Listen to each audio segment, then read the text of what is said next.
go ahead and start the show, ladies and gentlemen. Welcome, everybody, to Crit Happens, our weekly D&D 5th edition game where a bunch of us podcasters and friends get together and play a game of D&D. It's redundant because I said D&D twice, but you know what? We're going to say D&D probably about 1,000 more times after that. So anyway, we'll get into introductions in just a second, but we got a few announcements that we need to make. One of the things that you'll notice if you were actually watched the show... I was a owlbear just screamed outside my house. Sorry about that. You'll notice that there is a music change. It was not necessarily intentional. We didn't exactly want to change music. However, Roll20 had an API that they were using to connect to SoundCloud, and that's actually where we were getting a bunch of our music from. However, SoundCloud has decided to block that API and is no longer allowing Roll20 to take music from SoundCloud. So basically what happened is Roll20 went to do an investigation check on SoundCloud and rolled a 1, and SoundCloud critically hit Roll20. Kind of sucks. Really sucks that it happened, but it is what it is. However, thank you to Roll20 for compensating by having a direct connection to Incompetech, which if you haven't heard Kevin MacLeod's music before, it's good stuff. And right now is even a song made by Kevin MacLeod. Is it MacLeod or MacLeod? I thought it was MacLeod. MacLeod? Phonetics. It's a thing. MacLeod, sure. Like Kevin MacLeod. Yeah. I just ate an entire burrito in 2 minutes. Don't mind me. Anyway, also, for those of you that have already donated, you don't have to worry about this because you've already done it. But you'll notice directly below me is a donation bar, and that our current goal. Directly where? Month... What happened? Directly where? Directly below me. Aha. As my webcam. Sorry, did I? Anyway. Oh, Jesus.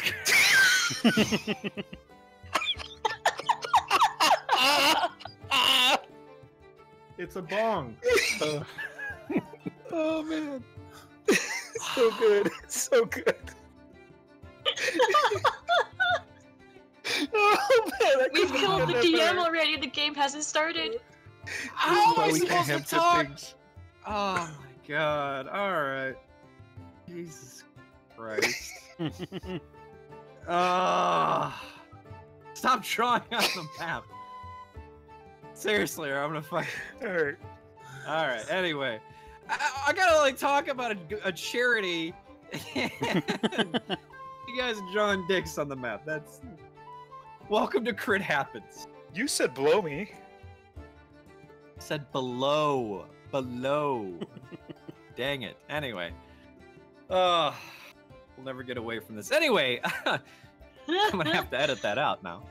But yeah, so the donation that we're doing right now is for able gamers. God, I'm so distracted now by what I just had to witness. You Able killed Gamers me. is a great group. They get peripherals for people who are missing fingers, limbs, all that sort of stuff. Yeah, people with disabilities, they improve the quality of life by giving them the ability to play video games, which is just a win-win situation all around. And right now, our month goal is 100, and every donation made to us during our show and even offline, half those donations go to able gamers, and then the other half is just used for production costs and everything. And apparently now getting another .com since we don't have our .com anymore. I don't know how that happened. But thank you very much to Mackie, who sent in a donation before we started the show. He gave a donation of $20. Thank you so much, buddy. And then, of course, DJ matched that donation after he was called out by Mackie, telling him to match it. So, pretty cool stuff. Think of the children. Yes, Gunther. Oh, God. Yeah, no, this is not a mainstream stream, Mackie. No, we're definitely not professional. Not in the slightest. In any stretch of the imagination. No, not at all. But we're just as fun. Yeah, oh yeah, no, we're just as fun, for sure. Alright, so let's go ahead and bring you guys over to the last map while we have a growling puma in the background. Where are we? We're here. Does that puma have a checkered flag on his hat? Sure. Alright, let's change the music over.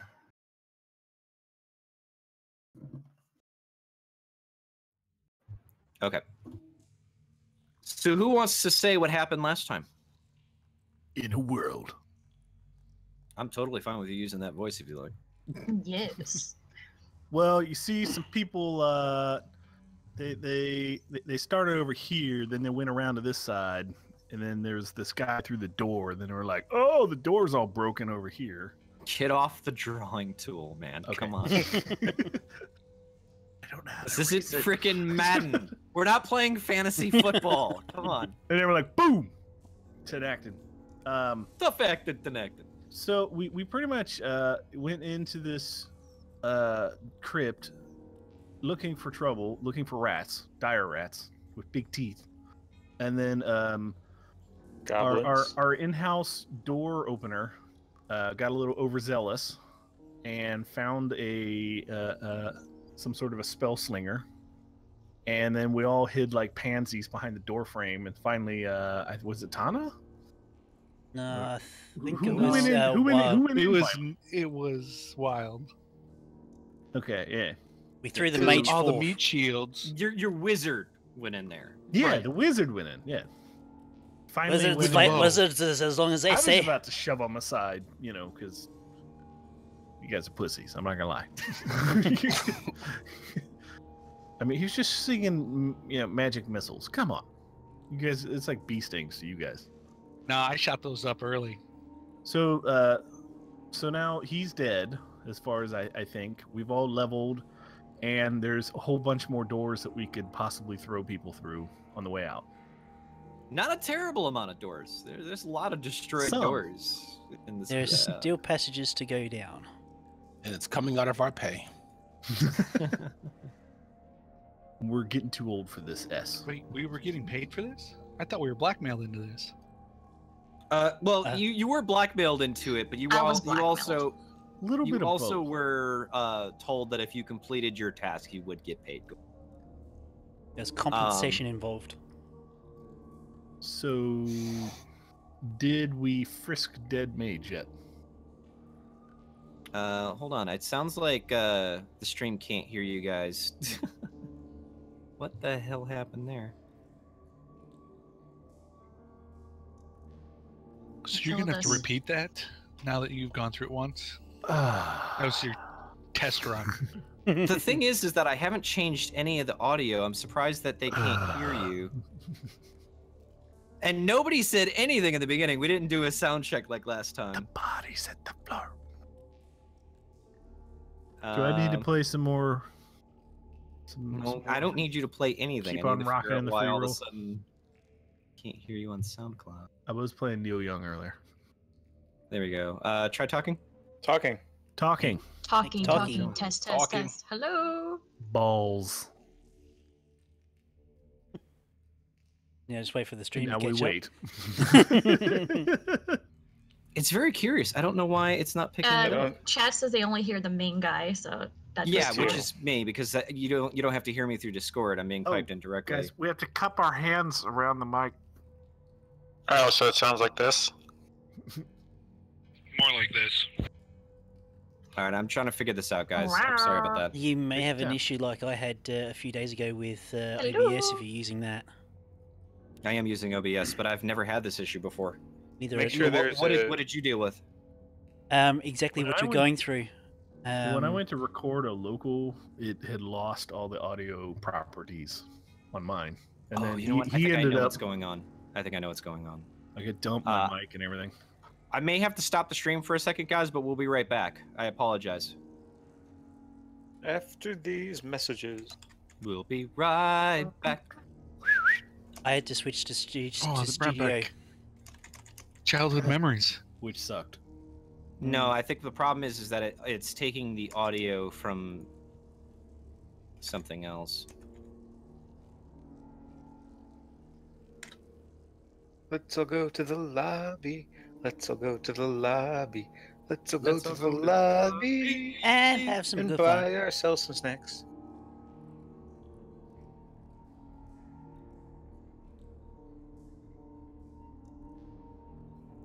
This is so weird. I don't understand why it's doing this. In a cellar under the castle, there be Yeah, goblins. There was a I think it was. We never figured out if it was a Windows update or a Discord update or both. But Well, on I our- just Or updated. OBS our- update. Yeah, I updated OBS like right for the show, and then when I went to start, now mind you, I only record locally, right? Hmm. It had dumped all of the There it the audio goes. settings. There it goes. I had to open it as administrator. I forgot I didn't have that set up when I Oh, updated. maybe that's what I need to do for the install, because my install's failing on the new version of OBS Studio, but that's a talk for another time. Yep. All right, I think we got it now. We should just be live again.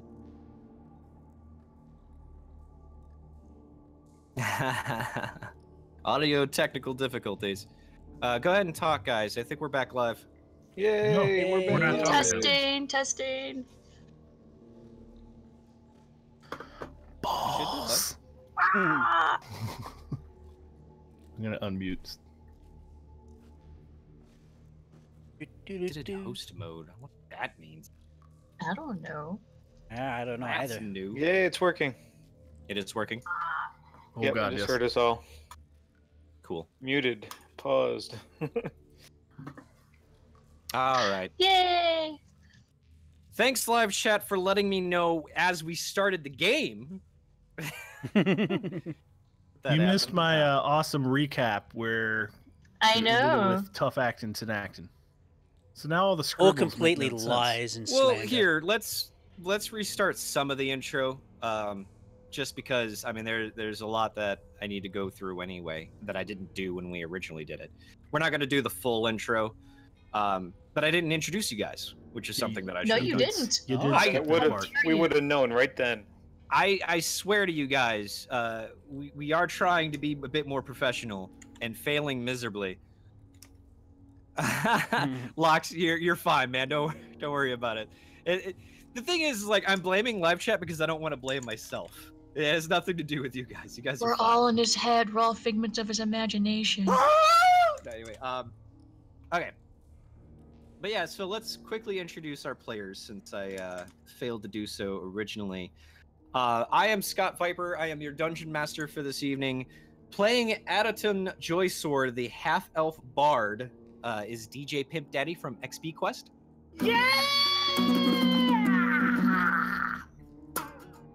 CSI Baldur's Gate. Playing Travok Ironfist, the Mountain Dwarf fighter, we have Raetac from his YouTube channel, Raetac Rages, Greetings all.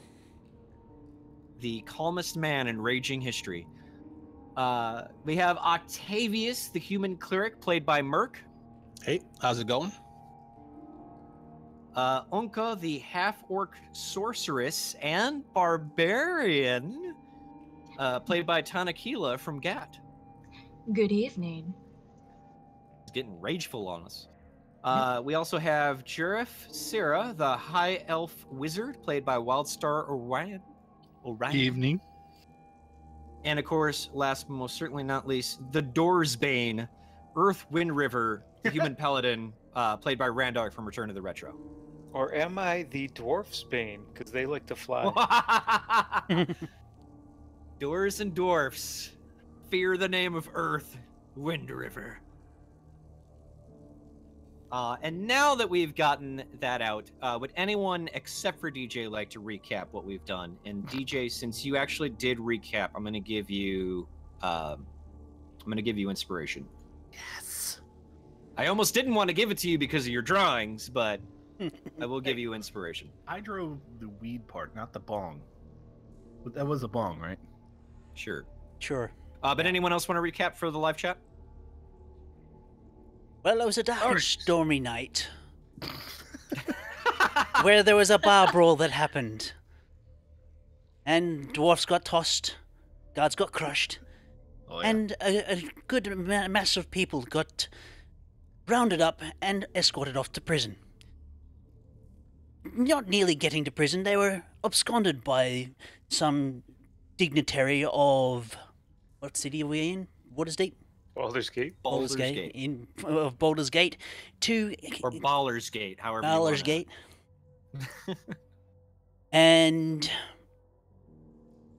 absconded all the prisoners into bonded servitude to clear out his keep of infestation of goblins.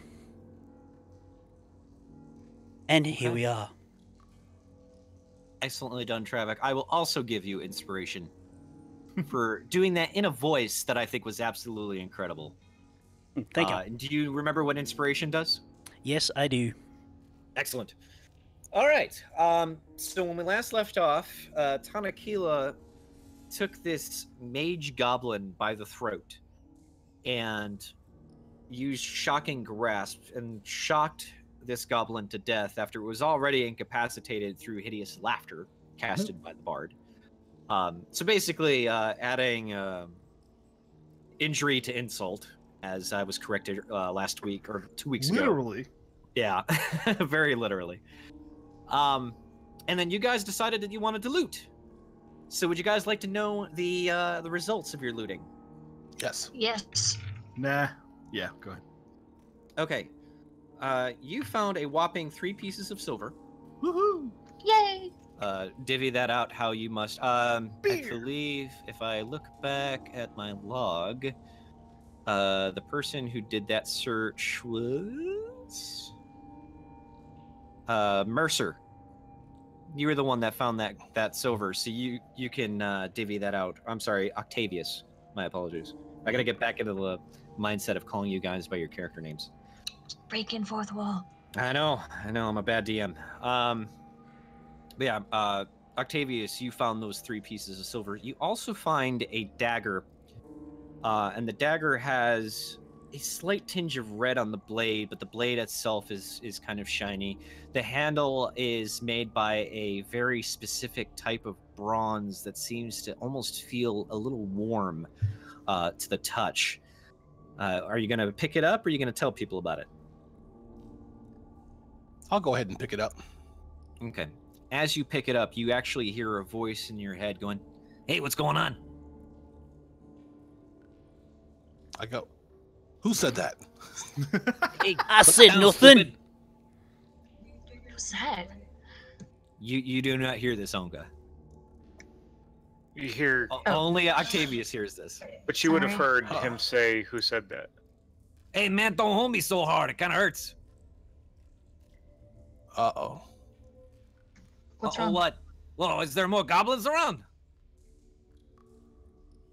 I don't tell anyone else that I hear the dagger talking to me. I'm gonna hold on to it for a while. Okay.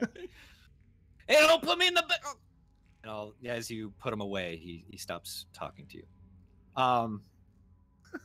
Let's see who else. Jarif, you also did an investigation. Were you also looking for loot? Yeah. Okay, you search through the remains of the mage, and you also find a wand. The wand seems to have an ebony-style wood, so it's nice and dark. The cap seemed to have been made of some type of silver, but to your knowledge, you don't quite know what this does just yet. So I pick it up, I guess. Okay. So go ahead and add unidentified wand to your inventory. Also, Octavius, you would add unidentified dagger. Okay. To your inventory. Don't worry about weight and stuff. We'll talk about that off camera. Because I severely doubt a dagger is going to encumber you anyway.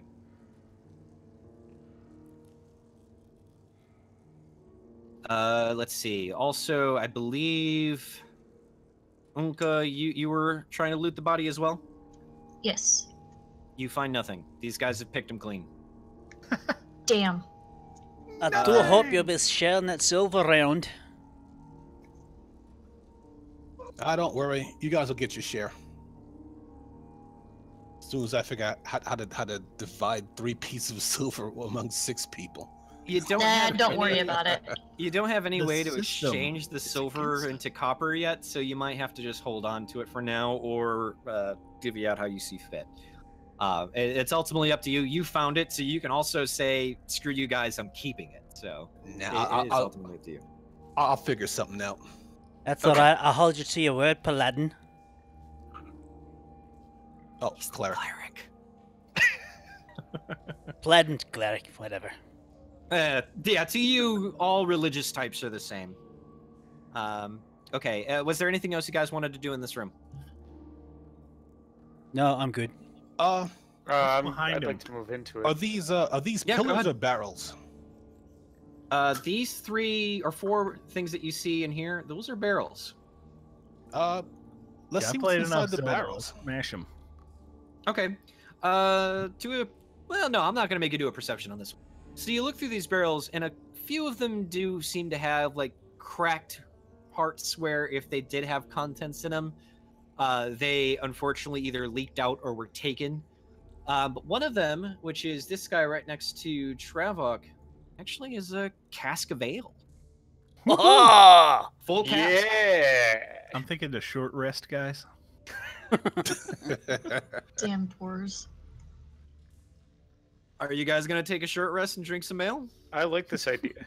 You know what? I'm not gonna not pour out my water and fill it with ale. You know. Yeah. I'm not going to do that. My friends, if I may, we fought pretty hard. I won't speak for all the spellcasters, but I've exhausted all my spells. Maybe we could either block the doors here and rest, or we can go back upstairs and see if our benefactor has some lodgings for us for the night. Well, I And then we certainly didn't smash this one yet, so that one's good. Yeah, this door right here isn't smashed, but this one is literally splinters on the floor. If I remember correctly, Urth charged through it because he had inspiration and just completely decimated what remained of that door. Yeah. Well, if you're wanting to be taking a short rest, I'll be glad enough to help myself to this ale. Can I come down here and maybe drag these into this spot right here? Drag these. So we can barricade the Oh, like doors? the tool Yeah. thing? Yeah, to kind of barricade the door there. Sure. Do athletics.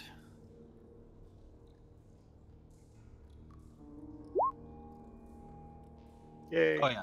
You easily are able to drag these tools and weapon racks into the corridor and block it off. And I'm just gonna do a quick little X right there, just to kind of symbolize that that's blocked off.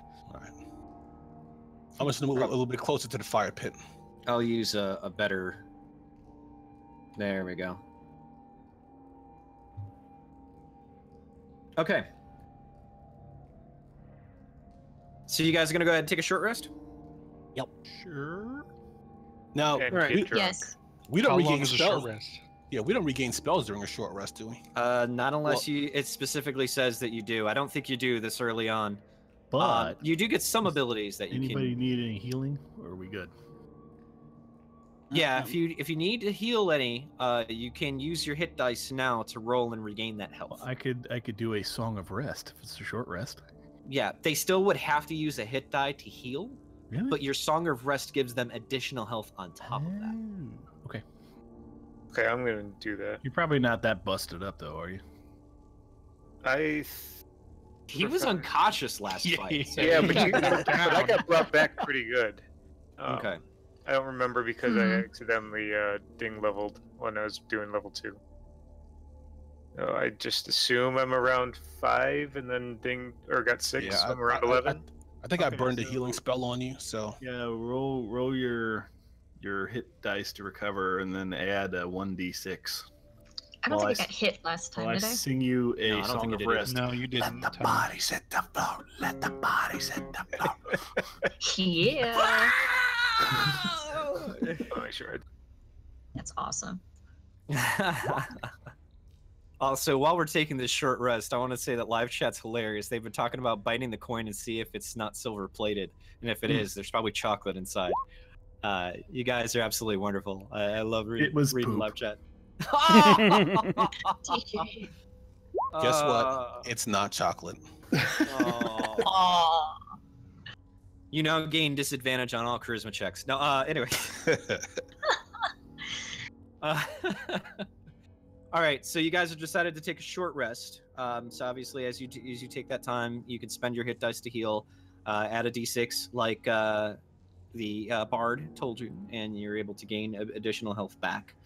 For So you, if I most didn't- of you, go ahead. So if I didn't take any damage previously, do I just stay where I'm at? Yeah, you just stay where you're at. Okay. I don't think you even used any spell slots, did you? I think I used all cantrips, I think. Okay. Yeah, I don't remember you using any spell slots, to be honest, so No, I don't think she cast anything last time. let me just take a look at your spell book real quick. Yeah, No, you didn't. Yeah, I would remember if you would have casted any of those spells, and you definitely didn't. Yeah, I think they're all cantrips. All right, let's do a quick roll. Okay, yeah, you guys were uninterrupted and were able to take a quick 30-minute break. Got relaxed, drank some ale. The ale was kind of stale. It was a little weak. Didn't exactly have the kick that you were hoping for, but it was still satisfying enough that, you know, with a little bit of the food that you had and the rations, it filled your belly up nice. And you are now ready to continue your adventure. What would you guys like to do? So are we gonna open this door? Or Well, are we gonna break the door after down? what I found in the last one, I think I'm going to slow down a little bit. Yeah, you did immediately get karma on that one. Yes, I did. Well, we got this door here, right? And then I thought a little bit down the passage that we came from, there was another passage down further down from there. So we got two options. We can go down You the have passage, several options, really. or go back to the main entrance and go the other way.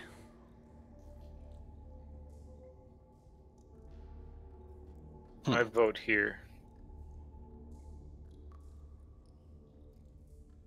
Okay, so you're pointing towards the other stairway. Yeah, straight through the door. Okay. Sounds good to me. Is this the stairway down here where purple and green are? Let me take a look at what you're pointing at. Sorry. Oh, yes, it's the stairway leading up.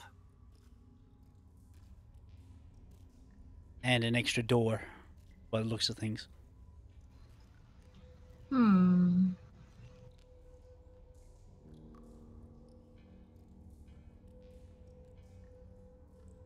Travok Anybody else got an opinion?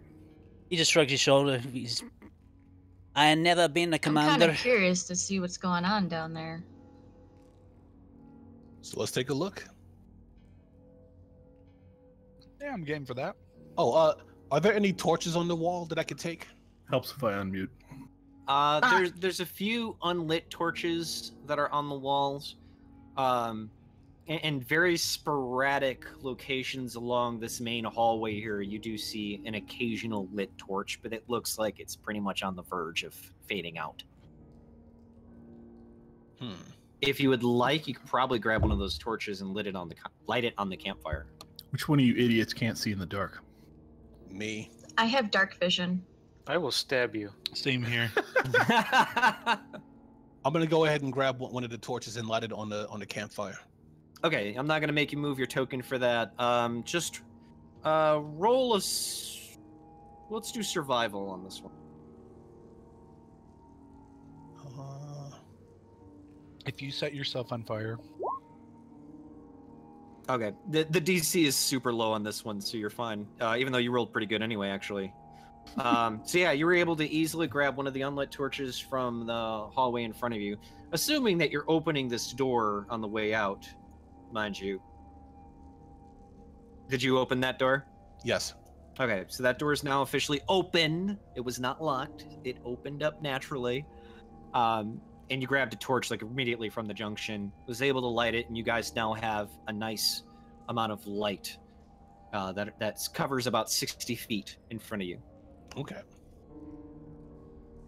Travok follows by the side of Octavius as they progress. So which direction are you going? Are you going to head this way, or are you going to head this way? I think consensus was down, wasn't it? Let's go south. I was thinking south. Okay. Yep. South it is. Okay. So go ahead and move your tokens into that area, and then you can go ahead and bounce all the way down to the junction, the bottom there. And then let me move this down here for the guys. There we go. Where's the bard going? He's a little drunk still. He can't handle his alcohol very well, so the bard's just kind of like, "Hey guys, I'm gonna play some Metallica next." We're gonna do some kung fu fighting. Guard me. Okay. You're better off hiding so- behind me than a meat shield. So Travok and Urth, you guys could go ahead and do perception checks to see if you can look up this stairway. Bingo. Oh, Jesus, yeah. What did you roll? Because remember, live chat can't 20. see your 23. natural 20, natural no 20. less. Yeah. I only had a Yeah, 12. I'll just reveal that whole room for you. It's about time I can see into it. I'm gonna zoom out a little bit on the stream. I actually don't want to. Oh, okay. Sorry. I want to leave it right where it's at. But thank you, though. I appreciate you looking out for me. Okay. Is this a pool or a font or? It's a fountain that seems to have an unnatural glow underneath it that illuminates the entire fountain to the point where some of the water that shoots out is glistening. It's actually quite beautiful. Outside of that, Oh, oh no, go touch it. go ahead. Can I go ahead and inspect the fountain? Sure. I would like to as well. Okay. As would I. So would I. Then let me Yeah. move over if I may, so everybody can get it. I'd like to do a religious check on it. I'm gonna Okay. stand outside the doorway and prep some bandages. There I'm not a is- healer. All right, so Urth rolled a 6. Urth, you can't think of anything in your mind of any type of text that you've read through your studies of Torn, or Torn or Torm. I can't remember exactly. I'm sorry. M. Yeah, Torm. yeah. Okay. You can't think of anything offhand that would help you discover what is causing this illumination with the fountain. I'll do a religion check as well. Sure. Travok, you rolled a 12, and when you look at it, you don't see any form of light or natural light that would be underneath this fountain. It just seems to illuminate unnaturally to your eyes, but it doesn't illuminate in a way that makes you feel uncomfortable. Okay. I'd like to have a look at the stonework, what the fountain's actually, I suppose, being built out of. Sure. Is anything go ahead. You could do there? history. You could do your stone knowledge history on that if you'd like. Okay, cool. Can I move up and do an arcane check on it? Sure. Okay, just got. There's a lot of interest in this fountain. Mercer, what did you roll? 16. Okay. So as you kind of think back to your studies, you know that it is possible for a fountain to be blessed, and it is possible that this fountain is blessed by Saren Ray, and that the water itself is actually of a holy property. Yeah. You know what? I'm gonna go ahead and be daring. I'm gonna take a handful of the water. I'm gonna drink it. Okay. I know so nothing. I rolled a 4. chose poorly. So you cup the water in your hands, and you take a sip, and it's very refreshing. The water itself tastes wonderful, and you get the feeling that if you had any cuts or scrapes or bruises, that this water actually probably would have healed you. Anybody want any more ale? Yes, You know what? I can't stop. I love I am gonna bad take ale. my We should get shit I know faced and just swim in this stuff. I know I'm probably getting a little greedy here, but I'm gonna empty out my water skin. And I'm gonna fill it with that water. Okay. So you go ahead and you fill your water skin with this water, and I can't remember the exact amount that a water skin can hold, but I'll look that up for you in a minute. Okay. But yeah, go ahead and mark off that this is now a water skin filled with holy water.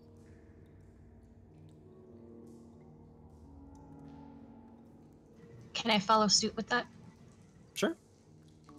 So Jarif, you first off, Octavius, you didn't tell anybody about the effects of what the water did to you. By the way, you Oh, probably won't go ahead with that. I keep forgetting that. I just saw apologize. him Oh. dig his water skin in, so I just like, oh, okay. Yeah. Okay, you're just following suit because you see Yeah. it do it. I Yes. forgot. I need to talk to my teammates to communicate. Oh, forgot about that. I tell a teammate, this water is not only safe to drink, I think it may have some minor healing properties. If you have your water skin, I'd take some. Ooh. Well, Oh. on the really- Cleric says so, I do so. All right, and Jarif, you rolled a natural 20 on your Arcana check, which brought it up to 26. Yep, right up to Just, 26. And I'm sorry if I'm verbalizing your rolls for you. It's just to kind of pick up the pace on this kind of stuff. So please don't take offense. I'm not trying to like cut you guys out of the equation. But yeah, so This when ale you was take a look shit at this, anyways. you don't know much about how religion works, but you do understand the magical properties of the water, and you do know that fountains that are blessed by a god typically become holy water. And holy water can be used to ultimately heal minor wounds, but it is also used primarily to damage the undead. All right. Foreshadowing. Yeah, I know. So, since Mercer told us about what was going on, Octavius, I'm sorry. I follow suit and empty my water skin out and fill it. Okay. So then go ahead and change the text on your water skin to water skin with holy water. And it's filled. Anyone else that did that too? Mark it down. And that's it. That's pretty much everything that's in this room is this glistening fountain that seems to be filled with holy water. Oh. All I got was a rock. I'd like to test this door handle to see if it's unlocked. I don't want to open the door. I just want to see if it sounds like or feels like it's going to open. Okay. As you push that door does in fact not budge. It appears locked. So Hey, one guys. door that's locked in this whole place. I found the door that I should have hit the first time. I'm gonna see him doing that and be like, "What are you doing?" Being me. I have no fear of this door. He has fear of the things on the other side of the door. I didn't open it. Well, and I reckon this be the case about the good door that does need bashing down. So Travok is actually inciting violence against this door. We should listen to see if we hear anything on the other side of that door. I'll be the voice of reason. I will Is there a give you a keyhole sound. on this door? You don't know because you're not in there. You can move to the door if you'd like. Okay. As you look over the door, you actually don't see a keyhole. Damn. Does the door look like it goes into like a pocket, either above or to the sides? The door looks like it would open normally. Okay. What you reckon, strong man? You and me, together, we'll break it in. down. I'm gonna Oh stand back. boy. Yeah, I'm gonna move back a little. Yeah. All right. So Urth takes a swing. I rolled Travok a 21 as well. Is it just a strength check? 21. Or The door dodges. No, I'm kidding. I don't- I think it's an attack, isn't it? Yeah, it's an attack. Oh, it's You would mechanic. attack with a weapon. Never Okay. trust them dodgy doors. there you go. Oh, so you're punching this thing? Is that what you're trying to do? Yeah, why not? All right.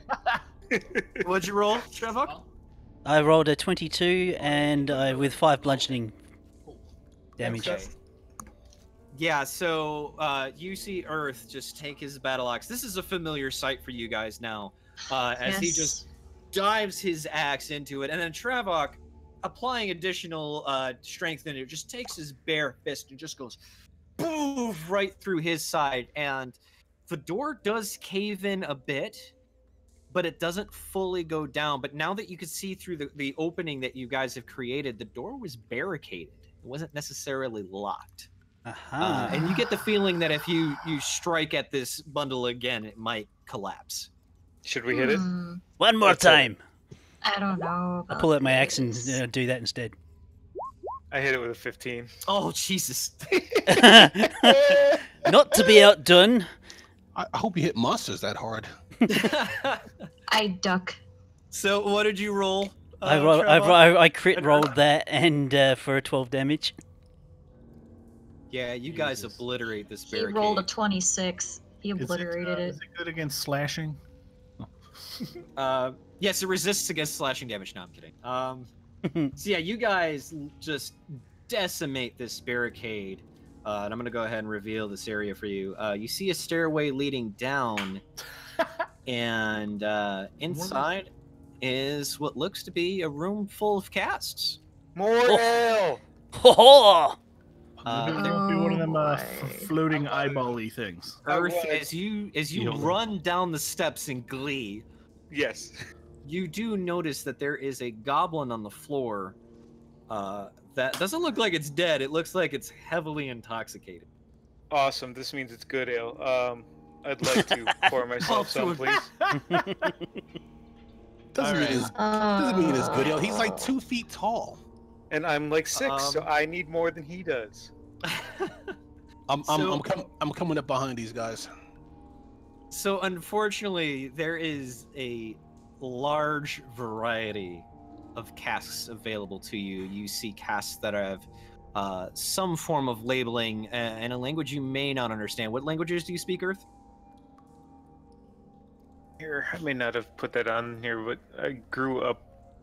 I didn't put it common in here. As a human. I think it's common, and maybe one other of my choices, and I don't put it in here. I speak you should common just get one more. I speak common and dwarven. Any draconic? No, I would have grown up. But C, so it you're could not be looking at anything. casks, so what you speak doesn't really matter at this point, unless you look. Okay. I'm letting them take the lead. So Okay. I'm that's as far as I go. Well, taking a narrowing glance at the goblin laying on the ground, I just walk straight up to it and cave its head in. Oof. Okay, roll an attack with advantage because he can't defend himself. What's happening? Oh. He's killing the goblin on the floor. Before He was laying there. No, I run up. he already rolled. He already rolled? Yeah. Oh god. I stand there and I facepalm. That's all I do. So Travok just walks very calmly up to this goblin that's laying on the floor and raises his battle axe up in executioner style, and just with a fine slice decapitates this goblin with expert precision. And the goblin doesn't even have a chance to make a sound. You just hear the sound of the axe hitting the stone floor. A nice little tink sound. And the head just casually rolls off. They're good goblin kind. Good goblin kind. Yeah, and that goblin is beyond dead at that point. He didn't even have a chance. Okay, so did you figure out what other language you could speak, Urth? I'm trying to. Who would trade up in the Icewind Dale area? Just us and barbarians, right? Humans and barbarians, basically. You're pretty far south of Icewind Dale. Yeah, but up until I was Paladin, that's where I was. Oh, gotcha. Okay, yeah. I got you. You're doing backstory. I'm sorry. Yeah. There's a lot of human and mountain dwarves. All right, then I guess I would learn Dwarven. Okay, then you do understand it. It's in Dwarvish, and Okay. the cask that you're in front of right now just says sea ale, but there's a bunch of casks around. You can take a look at which ones you like. All right. And this one? All right. For the sake of brevity, I'm just gonna Okay. go ahead and tell you which each of them are. So you see casks. A few of them say sea ale. A few of them actually have a wine in it that seems fancy. Hey there's a Bard, few others. here's some wine for you and your guitar. I'm gonna dump out my holy water and refill it with wine. Okay. You fill your water skin with wine. And unfortunately pour this wonderful holy water out. What has it ever done for me? We're gonna need You that just later, turned I know water it. into wine. Hey Travok, hold my ankles up in front of this keg. If I hold your ankles up, your head will be in the floor. That's the point. Are you gonna I would do like- it? No, I'm curious. Are you gonna do this? Is this going to be a thing that you do? Nah, Trevor just shakes his head, wipes the goblin blood off of his axe, turns around and shoots a glance at Ownka? Our half-orc? Yep. Our half-orc. Just a... Urth, you get me. All right, I'll hold you. Since he Yes. killed this goblin that's drunk, I mean, he barricaded himself into this room for a reason. Can I move up and look to see if he has anything on him that might? Yeah, you can go up to him and search and make an investigation roll. And Adotyln, you're going to do a Constitution saving throw. Yes. I rolled a 12. Okay. So as you peer through the body, you see a couple of really rusty hand axes. They look pretty worn. Outside of that, you just get the strong sense of alcohol all over this goblin. This goblin probably barricaded this room to have exclusive rights of this alcohol. All right, Roll just a throw big his fat 10. junk on the floor. Okay. I'd like DJ, to- or I'm sorry, Fat Adotyln, 10. you are now inebriated, and you have disadvantage on all saving throws and all attacks. You are drunk. You're like spring break drunk. This Good is job, just sir. shit. After you just chugged like a freaking cask of wine down like a boss. Typical I'd elf like can't to hold his have, liquor. Have some more of that CL. I'm You gonna gonna do high CM? five. Yeah. I'm gonna high five the goblin. it's dead. It's just laying there like. It I'm doesn't just actually make that noise, but. I'm just looking at them all and just shaking my head like, oh my, Jesus. I'm gonna pick up his head and start Um, acting like a puppet. Do not pass go. Do not Urth. collect $200. Constitution saving throw. 14. Yeah, you can handle your alcohol. You're fine. You just keep drinking mug after mug of the CL, and you're just feeling, you feel like yourself, but you're more like loose. You're ready to party now. You might go on the dance floor for a little bit and have a good time. Those doors are looking pretty good. Those doors looking fantastic right now, and you just want to work them all night. Can I All right, check what do the you guys- goblin or if he has an extra water skin or something on him? Sure, investigation.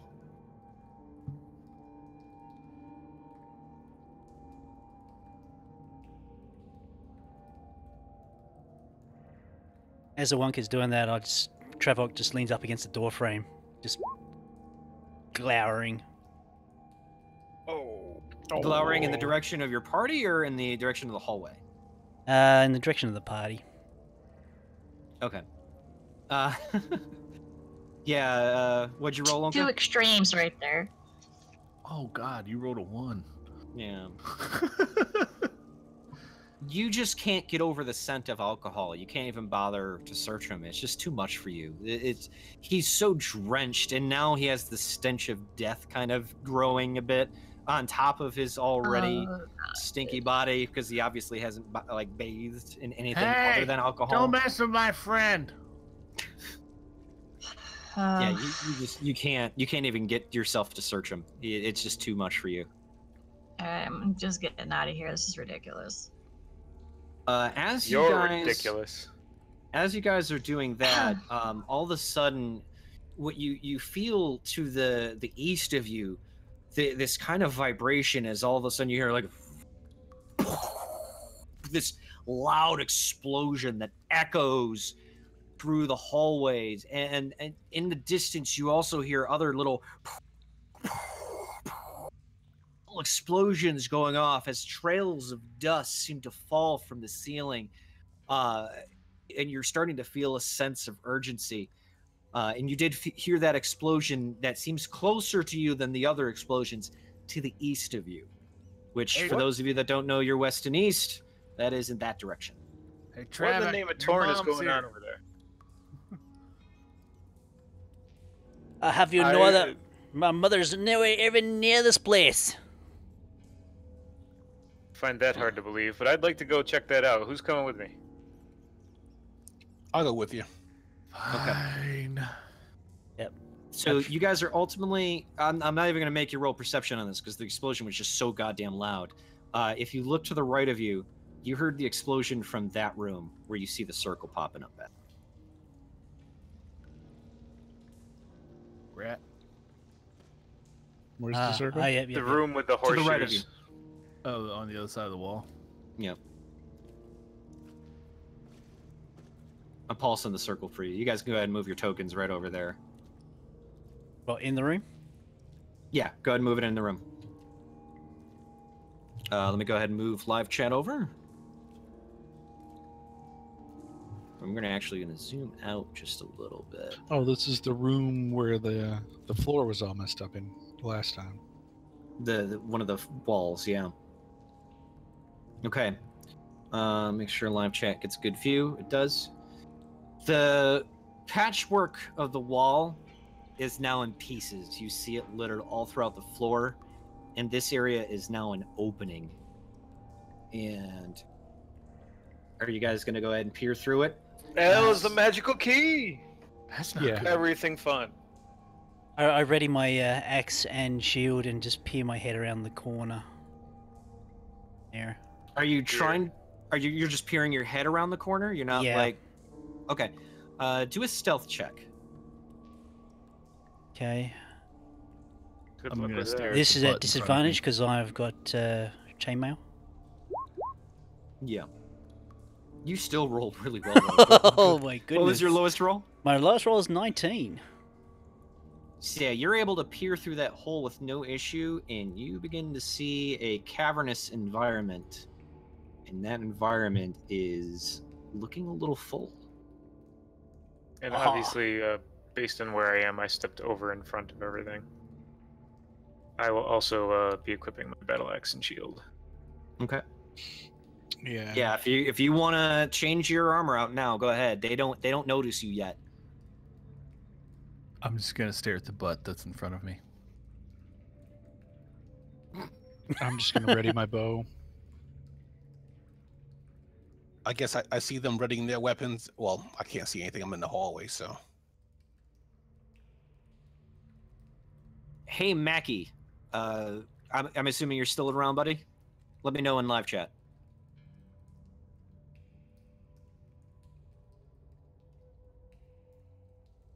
All right. All right, and while this is going on, all of you guys need to roll initiative. Make sure you click your token and click on initiative on your character sheets.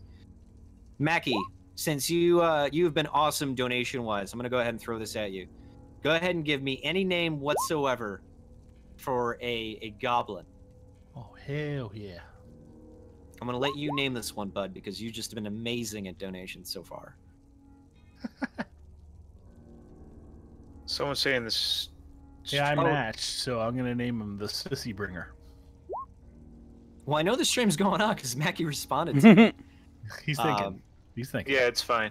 I'm sorry, John. I'm talking to you, but then you can't even hear me. So, you know what? I don't have the turn order up. That might be my fault. Oh, it still took it. Still Cool. worked. Cool. Roll some initiatives myself. It can literally be anything, man. Whatever you want to call them. Goblins are pretty fun to name. It's basically just a bunch of gratuitous names combined together. Jesus. Okay. Did you roll like 100D? I basically had to roll several 1d20s here.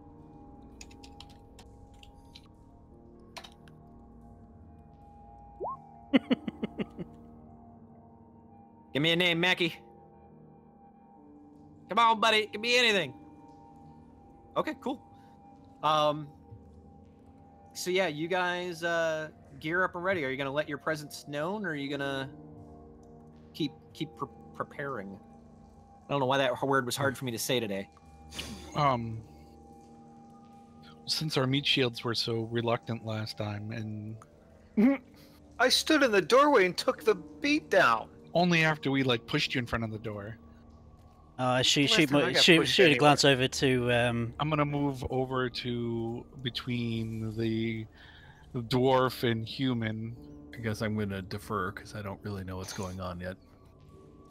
Well, you see Travok and Urth basically like getting their battle axes out, getting their equipment ready. You get the sense that even without seeing what's going on, there's nothing good inside that hole. There's just nothing good. Travok shoots a glance over to Urth and gives a bit of a head nod, and just to indicate, let's go. Okay. Cast a spell. Are you casting one, or are you telling people to cast a spell? I would like to cast one. Okay, what are you casting? Command, and I'm going to command this one here to betray. Okay, before you can do that, these guys still aren't aware of your presence.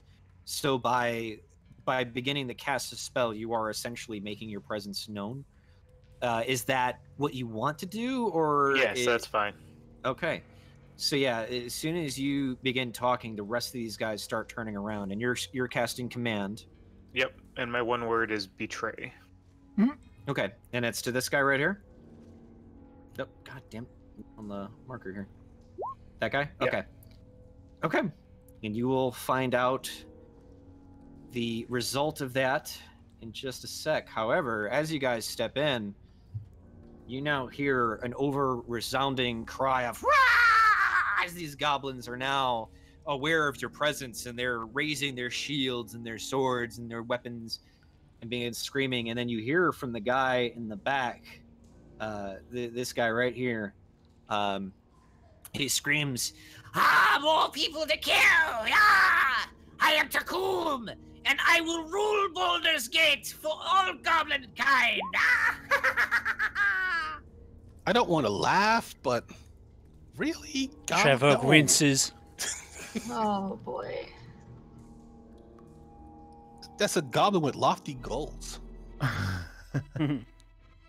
And the battle has Music commenced. change. I have one question. Since we leveled up and us spellcasters can cast another spell, does that mean we have it available to us? Yeah, You you would take get short- the spell slot that you gained back. Just checking, that's all. Oh, okay. So I do have one level 1 spell slot right now. I'm going to reveal more of this cavern to you guys, because you're starting to hear so many screams that you get the sense that there's more in here than you might have realized. Gunther is suggesting that we Fusro Da. Did anyone bring a Fusro Da? No. I don't know what that is, so no. It's from Skyrim. Oh, okay. They got a cave troll. Okay.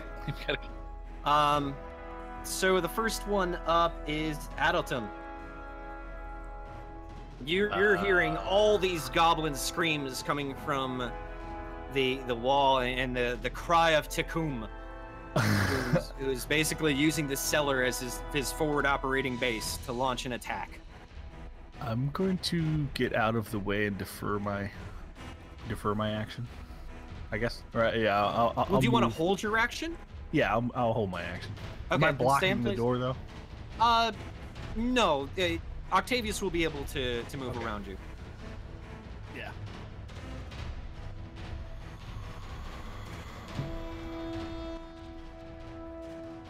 Is that better? Yeah, cheers. Okay.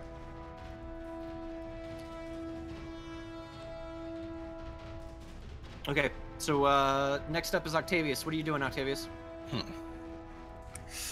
really should hold this for healing, but I have a trick up my sleeve. So what I'm gonna do is Hold my beer. Watch this. I will not hold your beer. Good day. I said good. Okay, sorry. Paladin, the dwarf, reluctantly, in character, of course, and which character is this? It's That Jarif. would be Jarif. And he's I haven't got everybody down yet. Wizard. High Elf wizard.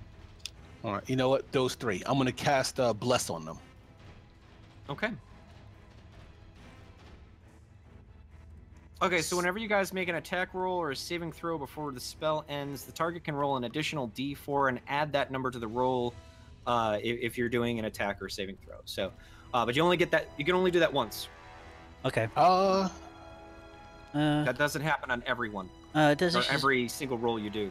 does say whenever a target, up to a minute. I think for bless it Up to a does. minute. I think for Oh, the okay. I think for the cantrips, no. The cantrips is only once.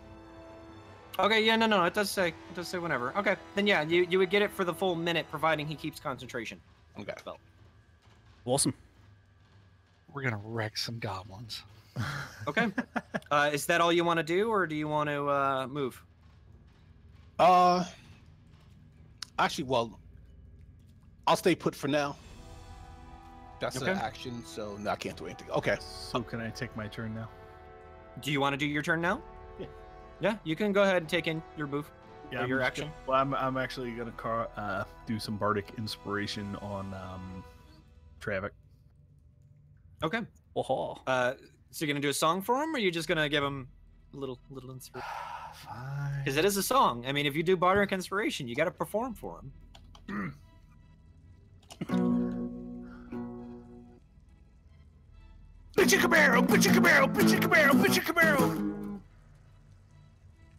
All right. Hey. So Travok, you get an additional d6. No that dead you can Kennedy use. fans out there, I see. I got it. It's not very lore specific, but all right, sure. whatever that was.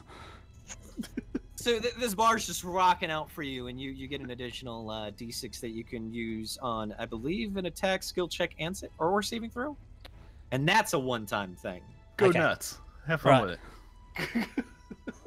Okay, next up is Urth, unless you're moving, Ado. No. Okay. I'm gonna just complete my spell. Here. Does that count as a move?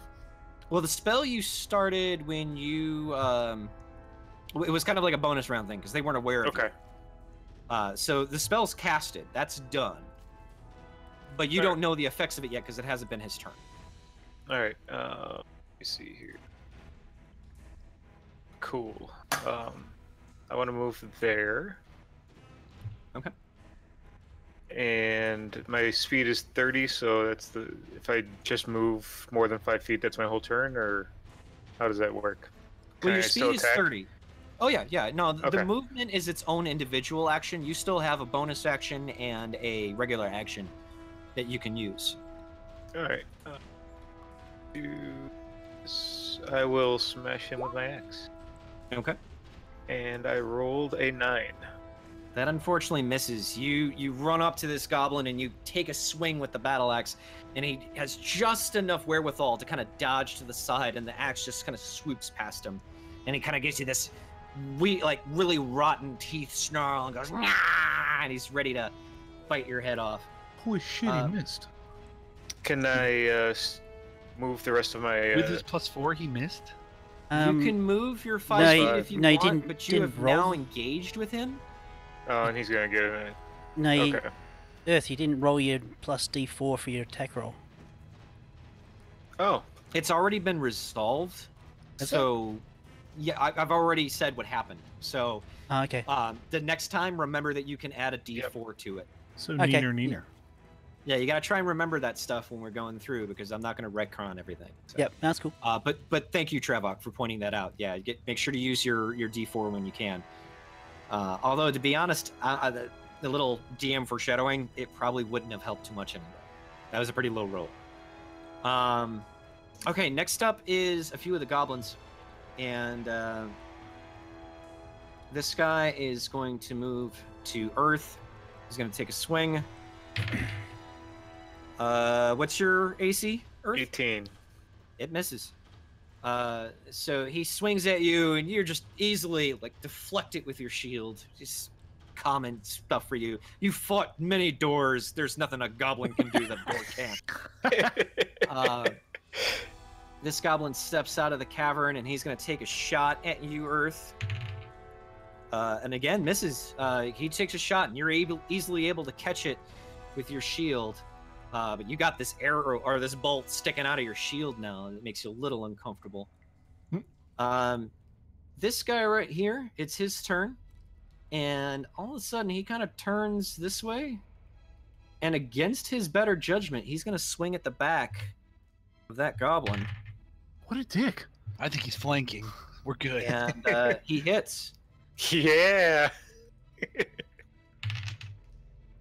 So he does 2 damage to that goblin, and takes a slash at his back. And the goblin that took the hit just kind of looks back. What are you doing, you fool? That's it. Next up is Jarif. What are you doing, buddy? I'm gonna shoot. Took an arrow to the knee. Yeah. I gotta get my clicky thing out.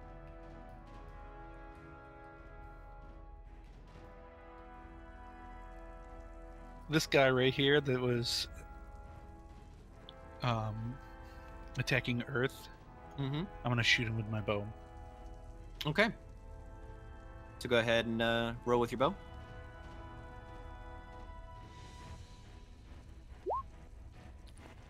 And what'd you roll? No. 18. And That's a if I- hit.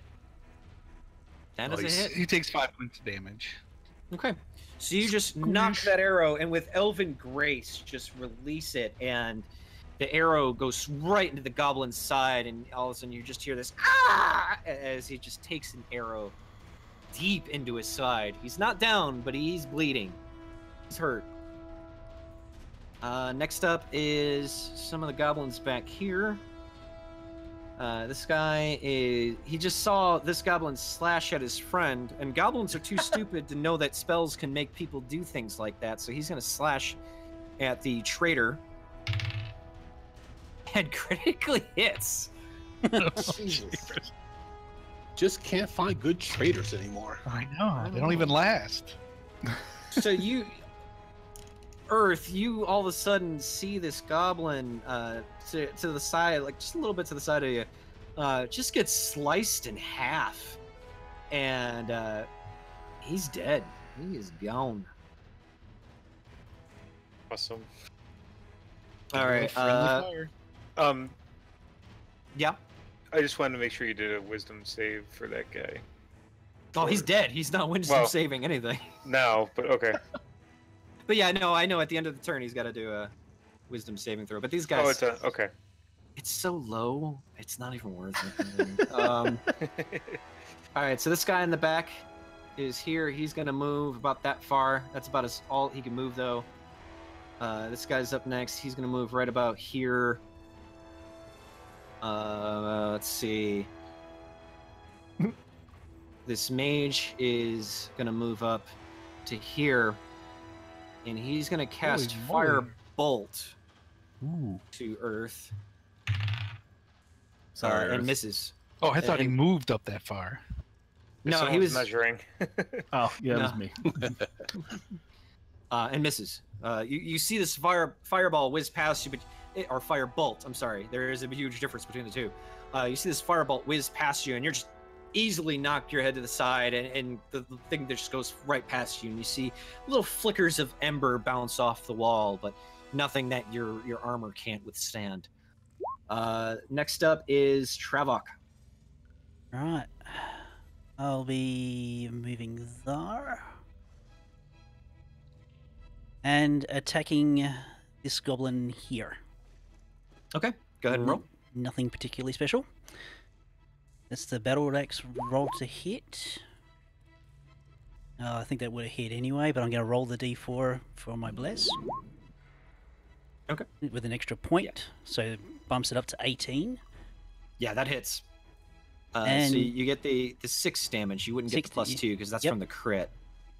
Yeah, so you just bury your battle axe deep into this goblin, and he falls to the ground unconscious. Haha. I yelled down to And, him. I softened him up first. You do not, because it's not your turn.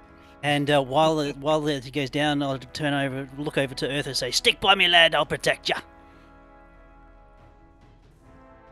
All right. Up next is a few of the other goblins. We'll kind of reveal this area a little bit now since you guys have moved in. Actually, I'm just going to reveal all of this because I'm feeling particularly lazy. So we're just going to go... We're not judging. Like so. Even if you did, it wouldn't matter to me. Is that a hole in the ground? Those are holes in the ground. I kind of want to stick my dick in it. It's too small. It's like throwing a sausage down a mausoleum. Anyway, so this archer is going to take a shot at Urth. And hits. Which one was it? It's this guy right here. Okay. Urth, you take 1 point of damage as an arrow kind of sneaks past your shield and hits your armor. It pierces just enough that it gets you right in the chest, but it's not deep enough to really cause any serious harm. This guy is going to move right here, and he's also going to take a shot at you, Urth, because right now you're really the only visible target for them. And misses. Another bolt flies by. This one you didn't even have to dodge. It just kind of flies right past. Travok, you actually see the bolt go right over you as well, and it just kind of tinks off the stone wall. But it didn't come that close to hitting you. Next up is Ownka.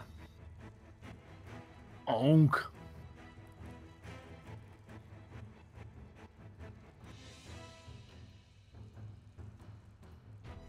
Ownka? She's measuring. Okay.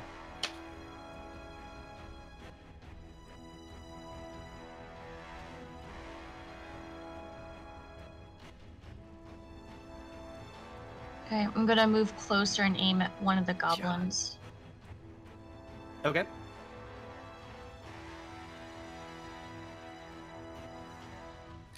Now what are you gonna do?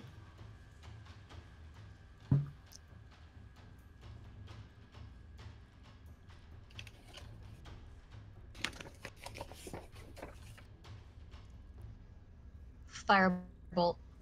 Firebolt? Okay. Go ahead and roll the attack.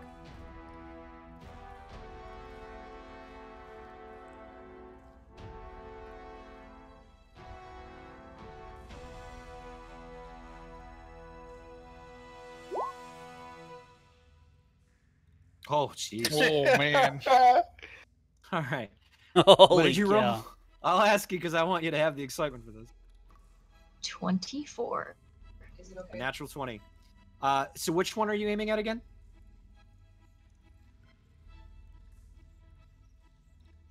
If you use the pointer and hold left click down, you can put a little circle on which one you're...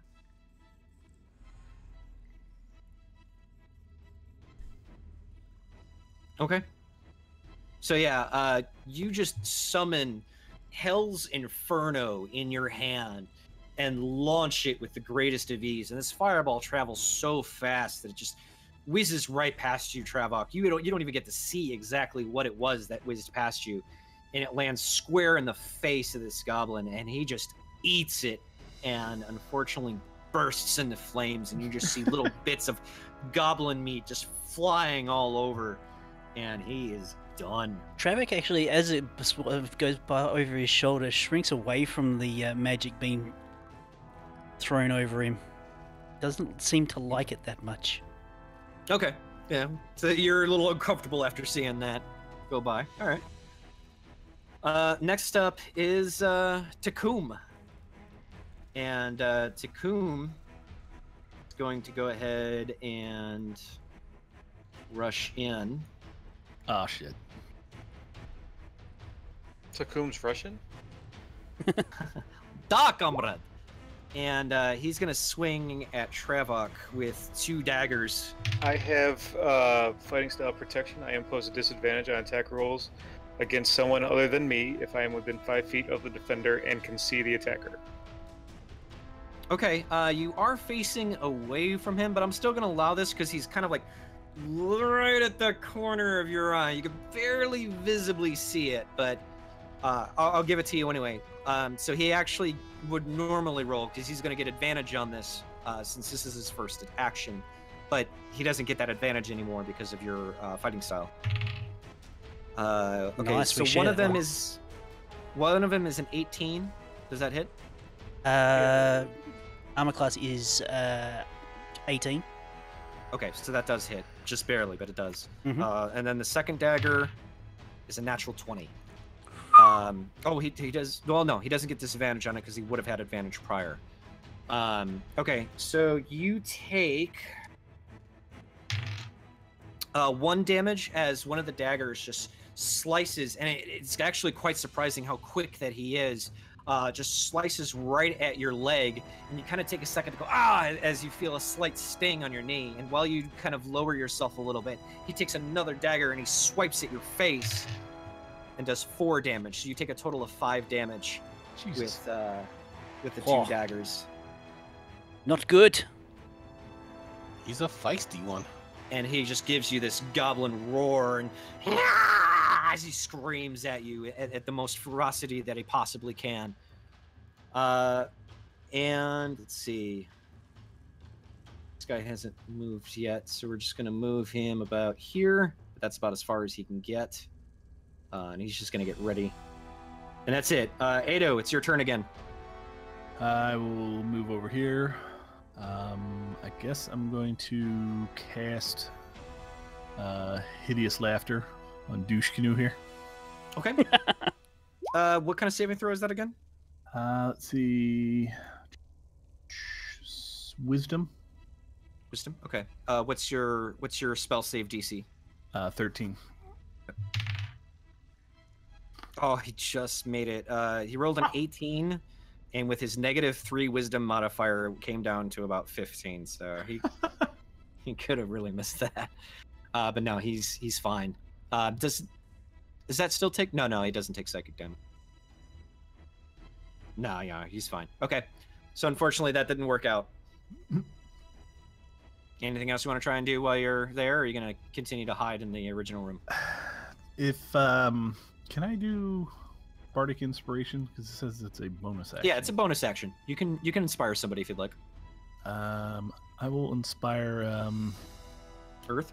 Urth. Okay. Got a song for it? Told you I'm gonna make you sing this stuff.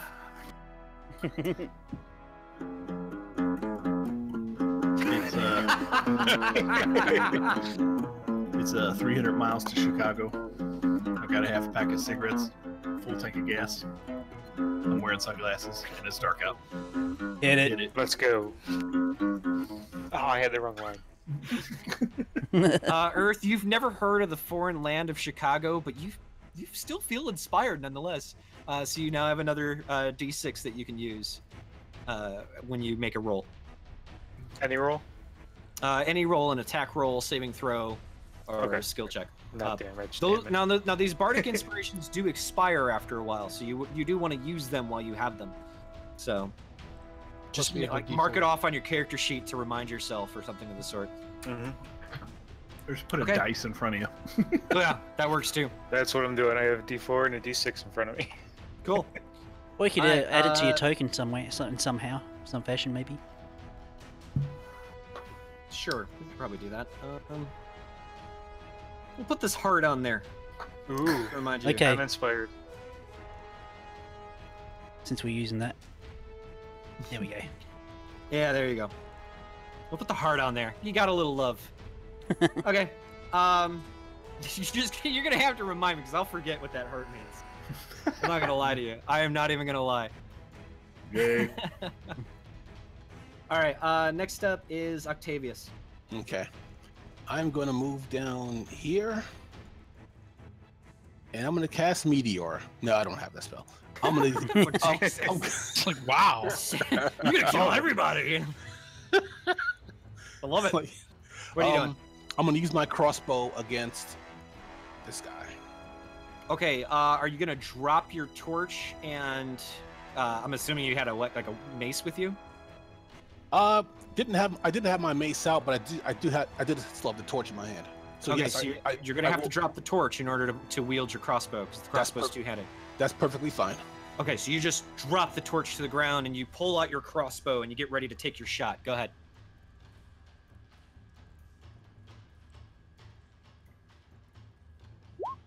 Oh, I rolled the damage. Why'd I do that? No, you I rolled it right. rolled fine. Yeah. Okay, so this new thing that we're doing is when you critically fail, I'm gonna make a percentile roll to see what exactly happened. Oh god. Ooh. How do I do a percentile roll? Just I'll do it for you. I'll do it for you. Don't worry. Okay. All right. Shoots Travok. What was the damage on that? 4? Yes. Yeah. Travok, you unfortunately get a bolt directly into your back, and it sinks a bit deep, and it stings pretty bad. So you take 4 points of damage as you unfortunately took some friendly fire. And behind you, you hear, "I'ma heal you. I'ma heal you." You bloody bear! I'll heal you, I promise. Oh, he's Anna. I got you, AA Ron. I got you. Up next is Urth. All right. I actually have a really good plan here. Oh shit.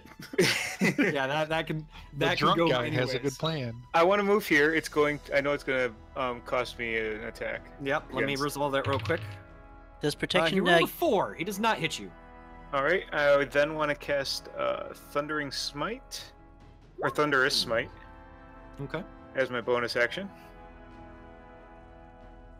And then I want to go ahead and attack. What's his name? Forgot his name.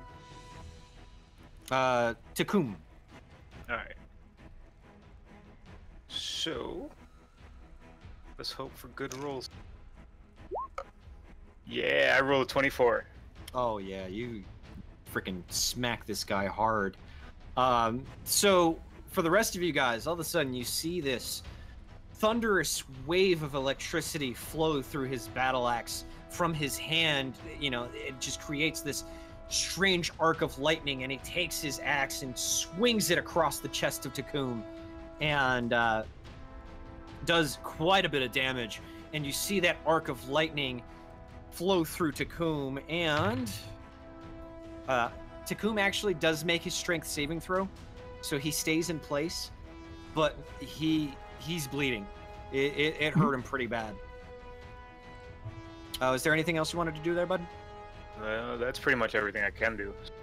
Okay.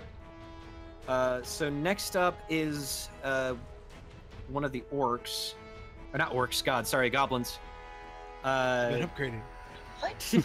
We evolved. It's terrible. He's gonna shove this body to the side and then come in here and attack Travok. Since his target has fled him, and misses. Awesome. Next up is this archer here. He's gonna kind of move into a better shooting point. He's gonna roll, and a natural 20. So he's going to launch a bolt at you. At whom? At you, Travok. Okay. And Travok, unfortunately, his bolt finds purchase directly into your shoulder as you wince in pain. Never mind. Oh, no, that's right.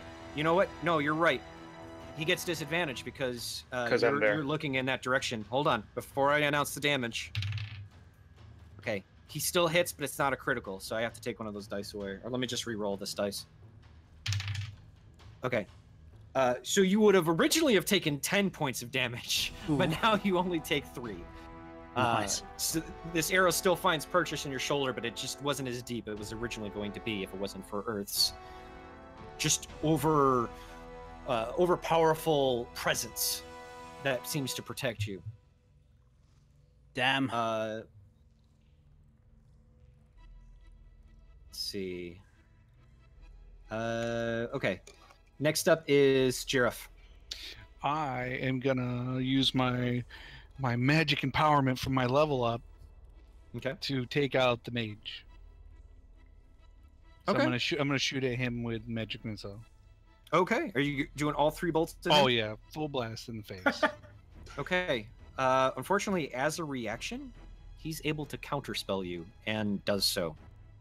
Wait, as you begin to cast your spell, the spell fizzles out in your hands, and you unfortunately were not able to launch the magic missiles that you had. However, you did cause him to use his spell there, so that was a 3rd level spell that he just had to use to take that from you. So small victories.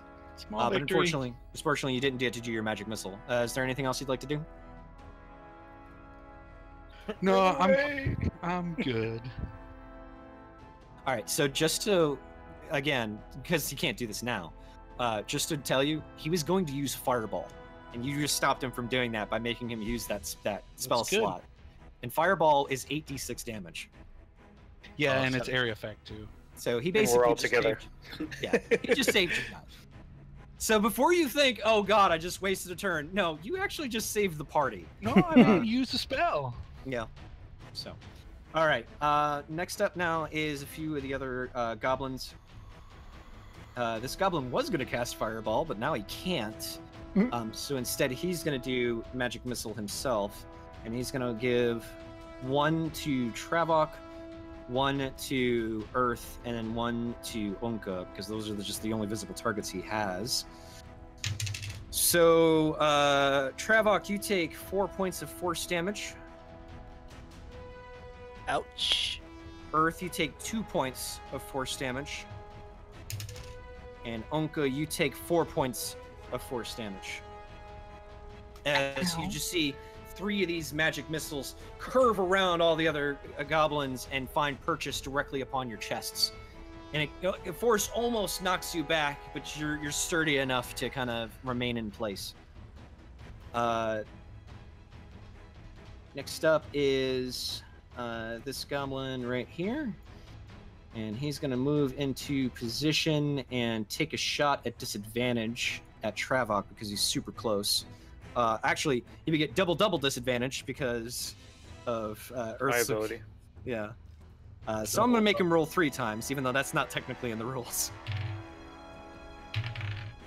Oh yeah, that was a natural 1. He's not gonna be able to do that. But on a natural 1, let's roll percentile. Oh god. Okay.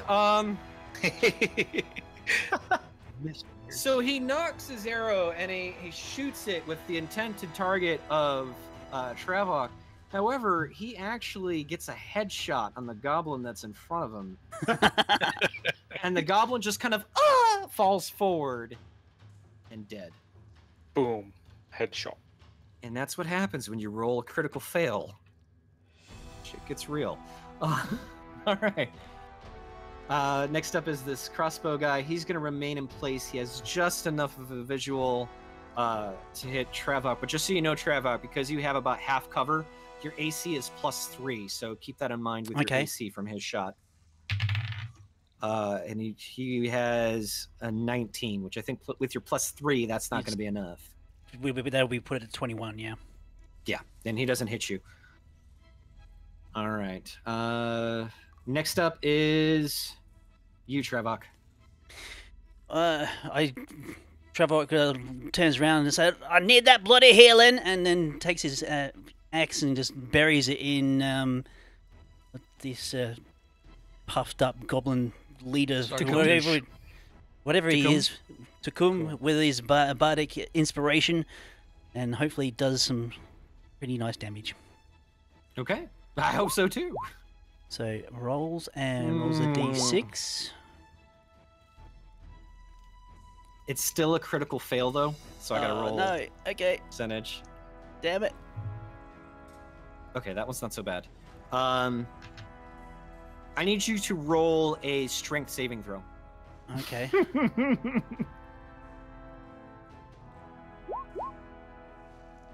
18. you roll? Does he get his D6 with that too? You can roll your d6 on that if you want, but you wouldn't get that additionally if that was what you rolled earlier. That would actually, I could get a d4 with that actually. And I'll tell you what, I'll I'll save that D6 for you because it was a critical fail. Okay. Adding Bardic Inspiration wouldn't have made it that any better. Yep. So you still have your Bardic Inspiration. Okay. Okay. So yeah, So- with a 20, what was going to happen? You kind of weren't focusing as well as you should have, and you were actually about to release your axe accidentally onto the ground, but you had just enough of a grip to kind of save it from falling. But unfortunately, it does not hit its target. But you still have your axe in your hands, so you did not lose your axe. All's fair. Yeah. And so that could have gone much worse. It's not sticking out of the cleric. No. Which would have been karma. Paladin. Yeah, Paladin. Know your classes. Yep. Okay, is there anything else you'd like to do? Nah, hold my ground. Okay.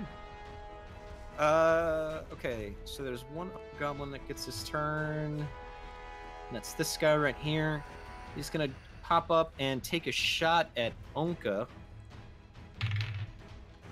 And doesn't roll very well. He only rolls a 7. So that misses. Ownka, you just see an arrow fly at you, but you didn't even have to dodge. It just kind of whizzes past your head as if it wasn't quite aimed as precisely as he was hoping for. What? And speaking of which, it's your turn.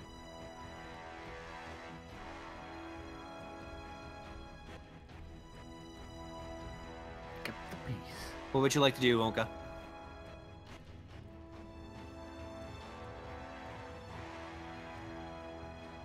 If I aim at the back goblin, do I hit others in its place, or just that goblin? It depends on the spell you're doing. What are you trying to do? I was thinking either Firebolt or Ray of Frost. Okay, with both of those are precise spells. If you try to target the arrow guy, you're not gonna hit, or especially with Ray of Frost, you're not gonna hit any of the guys in front of it. It's only going to hit your intended target. With Ray of Frost, because it's a literal ray, and these guys are all roughly about the same height, you would be rolling at a disadvantage to hit the guy in the back, but you would be able to hit Tukumb with no issue.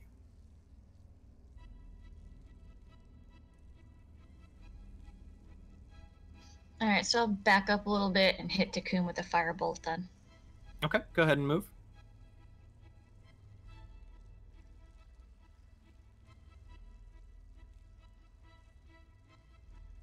All right, and roll damage for, or roll the attack for Firebolt.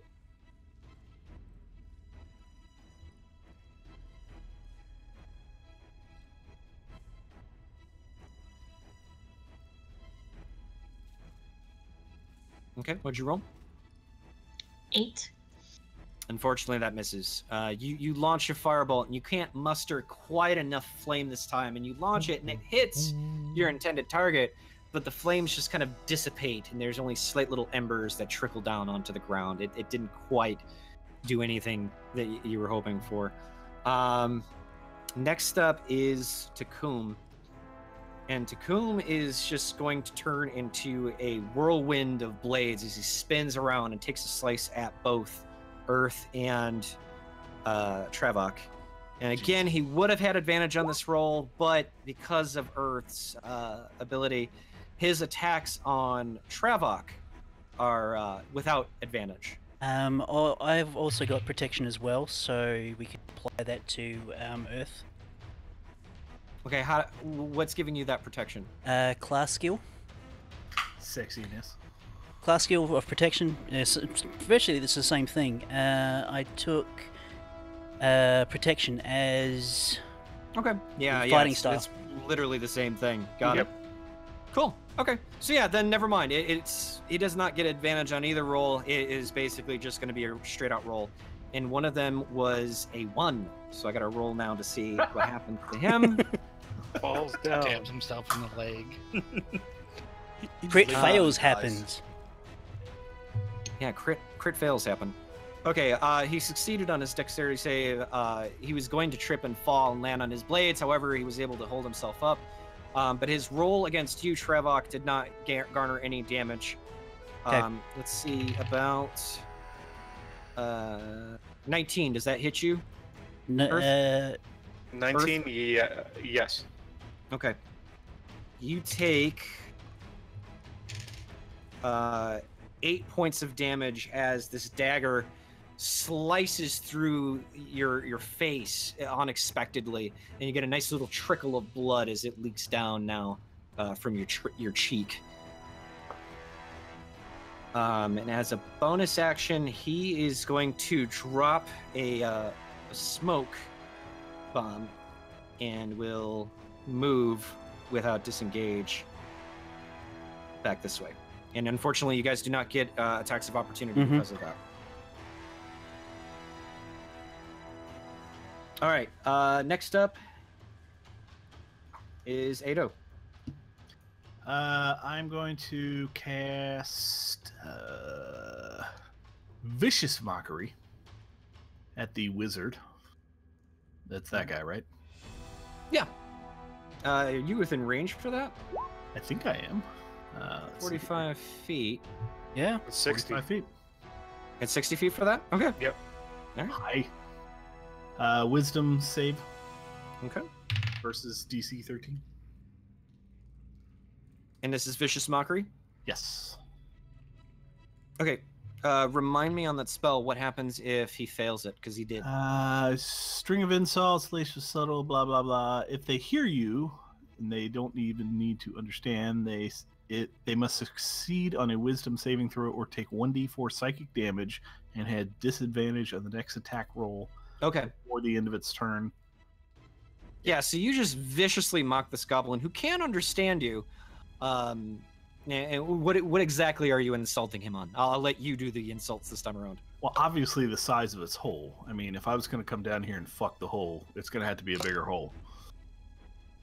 Wait. So you tell him to dig better holes? Is that what you...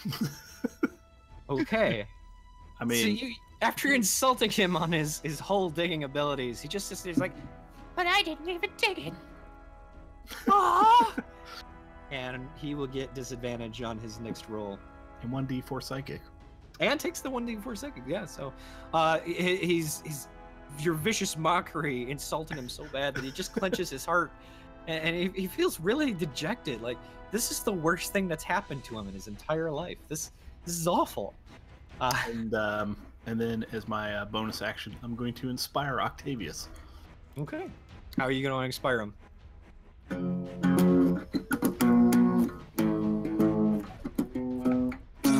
Smells like something in here. Someone give me a shotgun.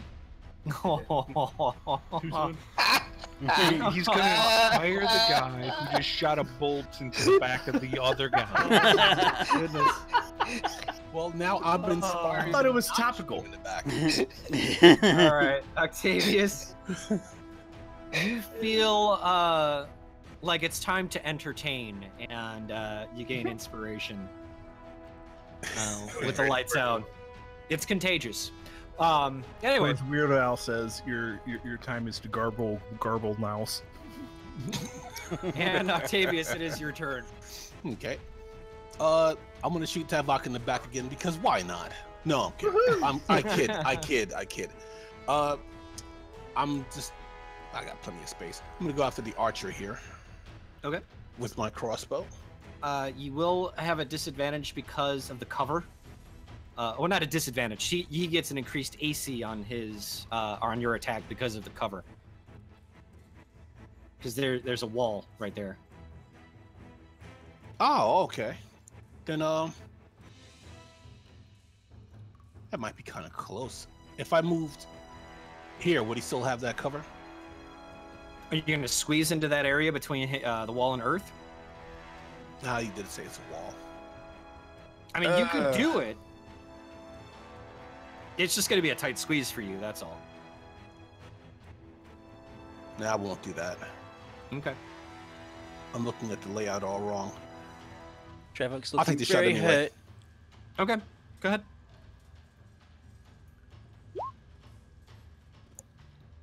And what'd you roll? Oh, I rolled a 17. It still hits, actually. So you're able, somehow with that precision, you're able to take your light crossbow and you shoot the archer right in the shoulder. And how much damage does he take? 6 points of damage. Okay. I'm going to make him Okay. You shoot him in the shoulder, and you see his grip almost loosen on the bow, but he's able just enough to sturdy himself to keep the bow in hand. But he's looking rough. He's looking pretty rough. Next up is Urth. I'd like to cast Lay on Hand on Travok. Okay. And that's 5 points, if I remember correctly. That's what I have left. It goes up when I leveled, but I used it before. So I have 5 hit points to give him.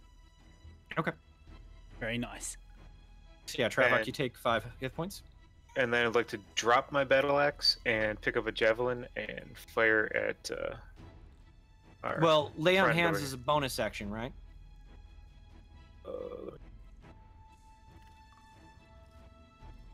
Because technically, the way that I've envisioned this is that when you drop a weapon, you're dropping a weapon as a bonus action, and then equipping another weapon as part of that same bonus action. But if you use a bonus action to Lay on Hands, you can change the weapon you're wielding, but you wouldn't be able to use it.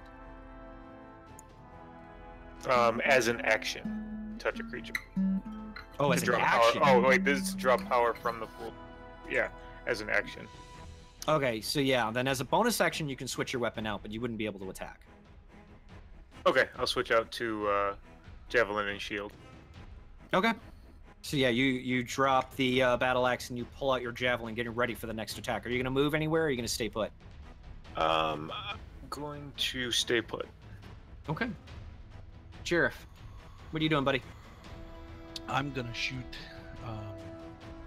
the bad guy, the big bad guy, with my bow. You gonna go for Tukumb? Yeah. Okay. What's the optimal range on? I'm 150. assuming you have a bow. I have a longbow. A longbow? Okay. Yeah, it's 150 to,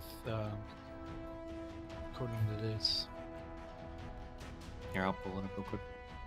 150 feet to 600. That's huge. It's a longbow. Okay. Yeah. Yeah. That's a Yeah, longbow. you're fine. Go ahead and shoot at him.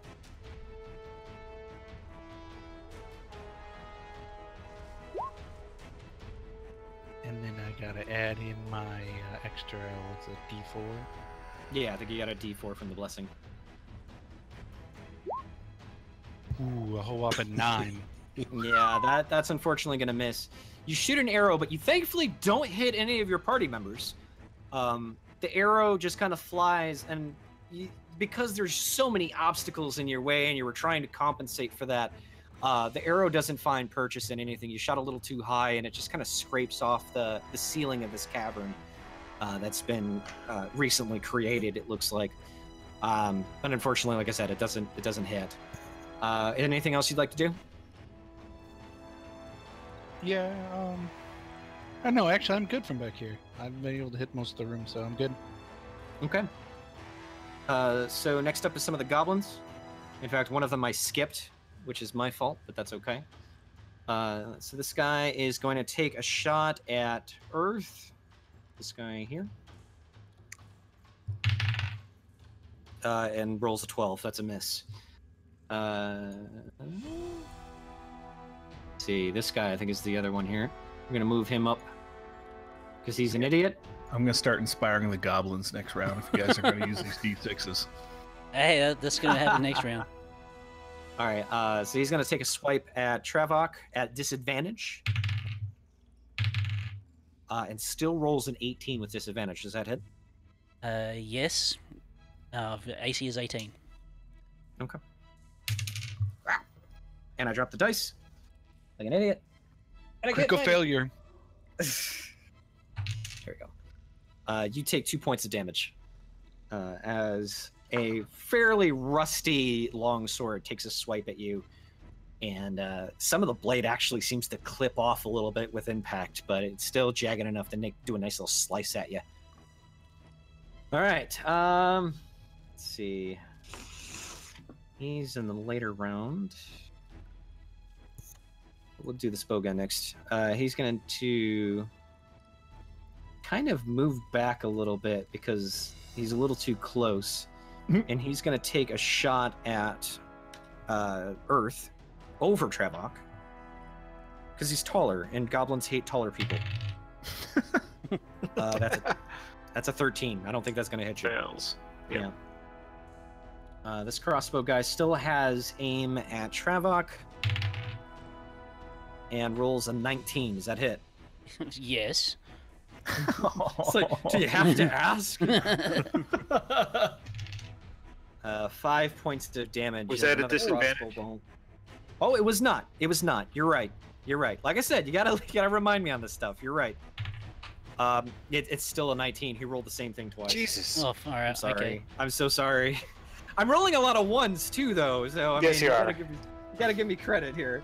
So I'm Trying still to be taking fair. the, It's still too taking the hard, 5. Yeah, you still take 5 points of damage, unfortunately. Oh, Travok's not looking good. I got some Need some poetry healing. ready for you. Next up is Travok. Travok needs to remember he has a potion of healing. Well, We're given potions, and you can use that as a bonus action. To well, drink the potion. I wasn't actually going to use the potion. I was actually going to use my ability of Second Wind. Which is a bonus action to regain hit points equal to D10 plus my fighter level, so D10 plus 2. So I'm rolling a D10 plus 2, which gains me a whole fucking 3. It's better than nothing, man. It is better than nothing. Okay. 6. Well, I don't think you can use that. not on on a that, not on healing that roll. No. And now I'm going to attack this goblin next to me, which I will Okay. use a D6. So, battle axe and a D6. So you don't use your d6. Oh No. my god, no! All Well- right, let's see what happens. Boy, it is not our night. Travok, I'm gonna need you to do a strength saving throw. Actually, the strength saving throw I'm going to be using with the D6. Okay. Go ahead and add your d6 to it. Clicking the button. Whoop. Oh, now you get a 6. Yeah, there we go. So That's a 20. it's a 20, yeah. Yeah, no, with a 20, yeah. Again, you started to kind of feel like you're sweating so much that even through your gloves, the sweat is starting to like. The sweat, the Unfortunately, blood. Yeah, it's just the axe is so slippery for you, and you almost lose it, but you just the last minute before it slips out of your hands, you grip tight enough to hold on to your axe. Okay. Let's remove that. Okay. And hold my ground. Okay. Give me 1 second, guys. I'm so sorry. Music's It looks done. like there it Tana. Looks like Tana needs to get some sleep, so we're gonna let her go. So thank you so much, Tana, for joining us. It's her turn if. I know. Okay. Do you want to take your turn, or do you want to just NPC now and I'll take over? After she yawned, I think she should go to bed. I'm sorry. No, just go to bed. Go to bed, hon. Okay. Thanks so much for joining us, Tana. Alright, I'll see you guys later. All right. Good See night. ya. Good night. Good night. Good night. All right. So Ownka, it's her turn, and she is actually going to go into a rage. She's a barbarian now, and head on over to this goblin and just bludgeon the hell out of him with her quarterstaff. And rolls a natural 20. I should just play her from now on at this point. So the quarterstaff, I gotta actually look up the damage on that one. I don't remember that one. So a quarterstaff is 1d6. Yeah. Yeah, 1d6. Okay. Actually, it's 1d6, and then the secondary damage is 1d8. Is that because she would be holding it with 2 hands? Depends if she Yes, has because the it's trait. versatile.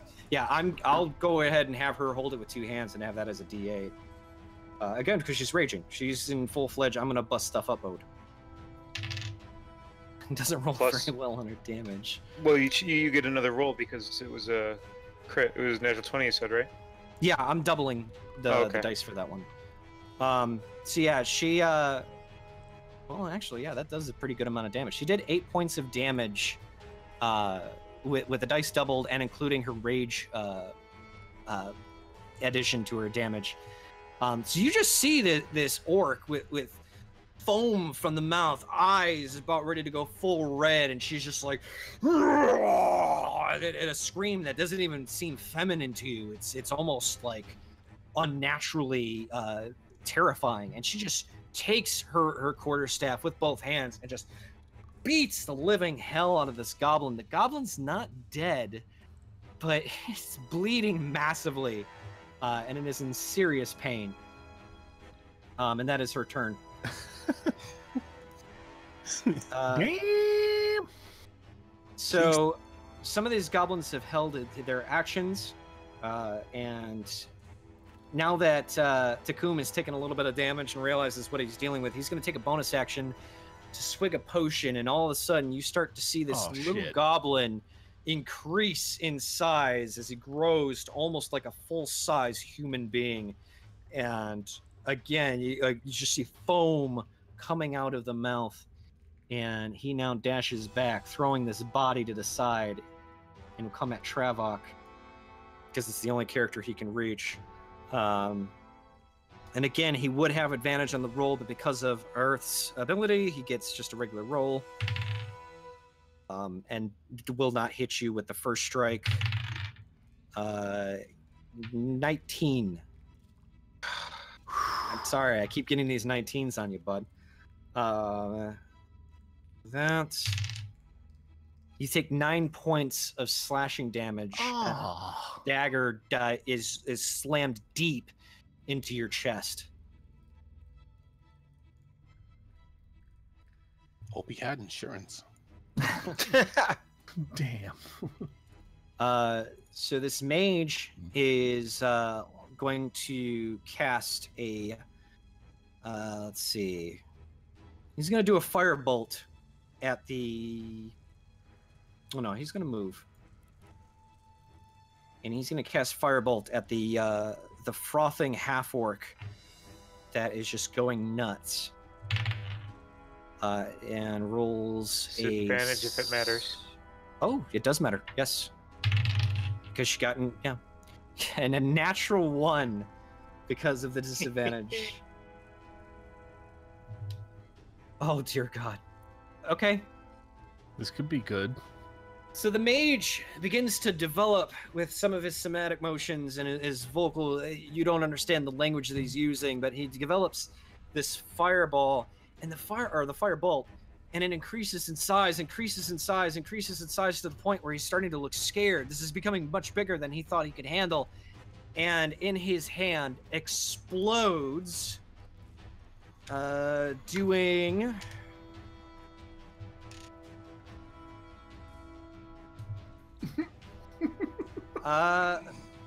Each one of these guys took a variant of about 5 damage all around them, except for the mage, who explodes in the process of his fire bolt gone wrong. His spell literally working against him. And that, friends, is how I met your mother. This guy got thrown back by about 5 feet. This guy got thrown. Gonna move that dead body off. This guy got thrown about 5 feet. Some serious force threw that body right into the wall. Yeah, he's like, as he's pretty much like one with the wall right now. Okay, and that's his turn. The archers are just going to keep holding their turn. They're not going to do anything just yet. And then we're going to move to the top of the order, which is Edo. Is there any way I can touch Urth or Travok? Sorry. You can get into about this space. It's a tight squeeze, but you should be able to do it, no problem. For your slender frame, this is nothing for you compared to the bigger frame of Octavius. Okay, I'm gonna run up and I'm gonna hit him with a just a cure wounds. Okay. Casting at level 1. Rolled an 8. Nice. All right, so you do you heal Travok with 8 points of health. Well, that was what is it? Hang on. It's a 1d. It's 1d8 plus 3, your charisma modifier. Okay. So you rolled a 5, and then you got your plus 3 on that. Okay. Well, I rolled a 5. Why is it 1d? Okay. I see what I did. Never mind. Yes, 8. So Yeah, I have if you 8 mount- points. Ignore what I just did. Okay. Yeah, if you mouse over it the makes- number, it'll break down the formula of how it got that number. So, Okay. and that's how you figured that out. Okay. Anything else you want to do? I'm gonna whisper some inspiration in his ear Okay. in the form of some Volgon poetry that I remembered. Oh, Fredolid Gruttlebuggy, thy meticulous are to me. You want me to keep going? No. Mainly because he still has the bardic inspiration from last time. So, What? and it doesn't double up. You don't. He didn't use that. He no, never he did. used it? He Yeah, did use it. I Never had mind. used it, He yes. did use it. He did use it. He did use it. My apologies. Oh. I never took the mark off you. Take yeah, some Volgon poetry. He gains Rex. inspiration once again. How many of those do you have left? What's your charisma modifier? Do I have? Is it per charisma? I think your charisma modifier determines how many times. It never said how many I get. Yeah, it's your charisma modifier that gives you bardic inspiration. That's Uh, 5, so- so Your charisma sorry. modifier is it's 5. 3. I'm sorry. Okay, so that would be the absolute last time. You've already used 3 of them, but I'll give it to you this time because things. Yeah. But from now on, no, you can't do that anymore. Okay. You're out until a long rest. All right. So that's everything you're doing. You're gonna kind of stay perched along that wall, just kind of like. I guess. I mean, I guess I could back up a little, but I mean, at this point, it doesn't matter. It's up to you. Sure. Okay. I'll move back. All Hide right. me. That's what I get Octavius. for sticking my neck out. This is not gonna end well. Well, it's not gonna begin well. I can't squeeze into here, right? Because of the You can. Oh. It's a side squeeze, but you're able to do so. And there's no roll for it. I mean, it's just you just have to, do the side step like. Suck in the belly a little bit. This might be a little bit better Yeah, because okay. I don't have my shield because I have my crossbow. But I do want to get here. Travok, how many hit points do you have left? I have 8 out of 24. Ugh, that's not good. Hold on, Travok, were you at 0? I was at 0. Oh, dude, you should have said something. You're technically did. unconscious at that point. Oh, I didn't hear you. I'm sorry. My apologies. Okay. Well, yeah, now you've regained consciousness, but you are technically prone. Yep. After the healing. So we'll put another little But thing on you. I don't inspired. know if these things stop. Yeah, you still have your inspiration. So I got healing from our bard, and that put me up, but back up to 8. So Okay. Yep. Okay. And then Octavius, you're doing a healing as well? I'm out of spell slots, but I'm going to use my preserve life. That's your channel, right? Yeah. Okay.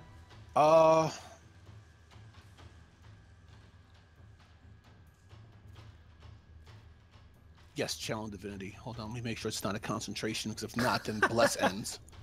it's not reusing it much there. Sweet chicken. Channeling Okay, divinity does require concentration. Okay. So your bless will end. Okay, that's fine because I need to keep.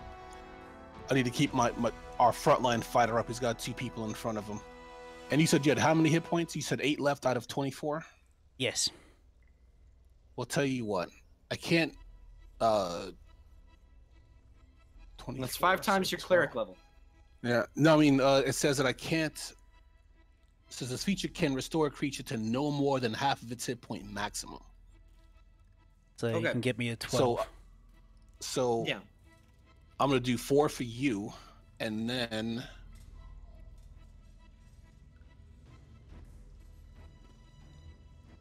any creatures within 30 feet of you. Paladin, whose name that I should really Urth. learn. Urth. How many hit points do you Think have of the left? planet you're on. 6 of 17. So tell you what, 17. Let's just round it up. 18, 9. So 4 points for Travok, 3 for Urth. Okay. And I still have a few more points to. And I lose my D4, right? Yes, unfortunately. Fortunately, you guys lose your D4 as he breaks the concentration of his blessed spell in order to heal you with his channeling divinity.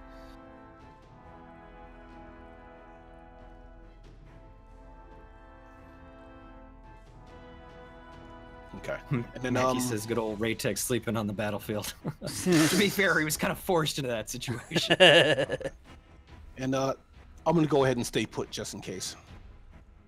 Okay. I got a few more points to spend, so if worse comes to worse, I could burn the last of it, in case I get down. So, I'm good. Okay, Urth, you're up. It's a little crowded, but you're still able to strike. Since he's prone, can I stand on top of him?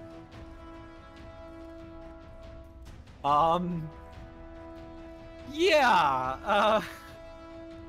I'll tell you what. If you want to do that, Travok, I'm gonna have you do a strength saving throw. Oh boy. See if you can withstand the weight of Urth on top of you.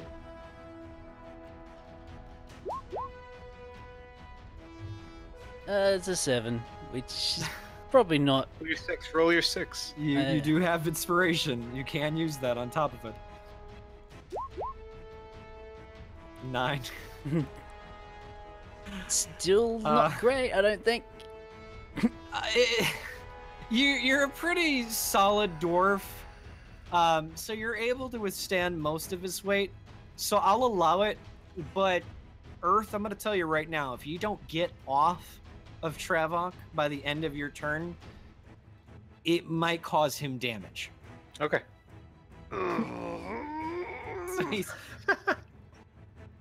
and your attack is at disadvantage because you're standing on unsteady ground. I want to... This...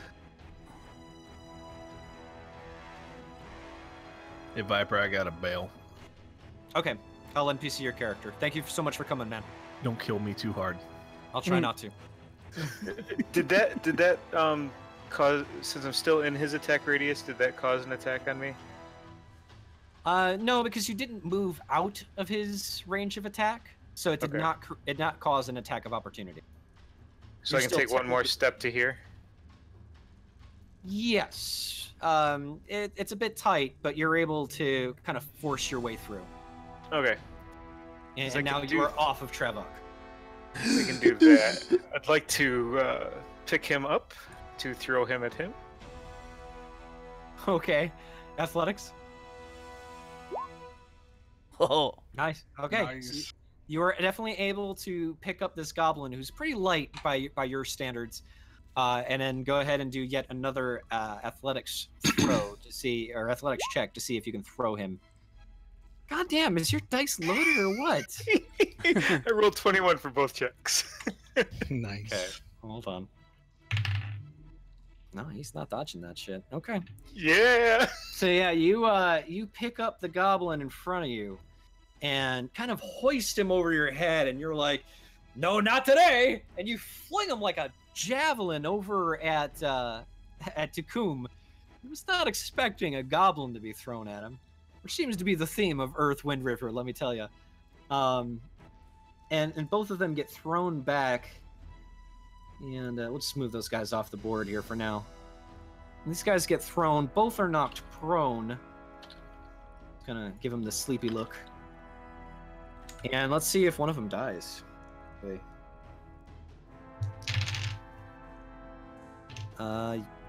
Okay, neither of them die, but this guy is looking really rough. He took a lot of damage because when he was thrown at Tukumb, one of Tukumb's daggers actually went straight into his stomach, so he is bleeding.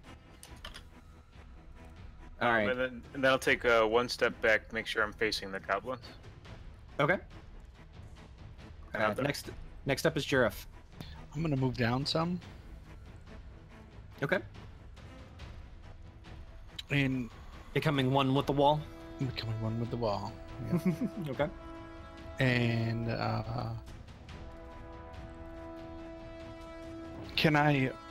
do I still have a shot at Tukumb from that angle, or is the wall in the way? Are you doing your bow? Yeah. He's got partial cover, but you could definitely take a shot. his AC doesn't increase very much because of the cover, but it's a slight cover. Yeah, why not? Is his AC decreased because he's prone? It gives you advantage on the attack. It doesn't Oh, okay. increase his AC, but you do get advantage. No, unfortunately, that misses. That was a 12 and a 9. Lost my D4. Oh, yeah. Oh, no, you don't get your D4. No, I Because lost it. the blessing is lost, yeah. So yeah, you knock an arrow, and it's kind of hard to hit a target laying down, especially as small as a goblin in the first place. And you But take he's your big. shot. He's really big. Oh, that's right. Yeah, he is larger. He is larger.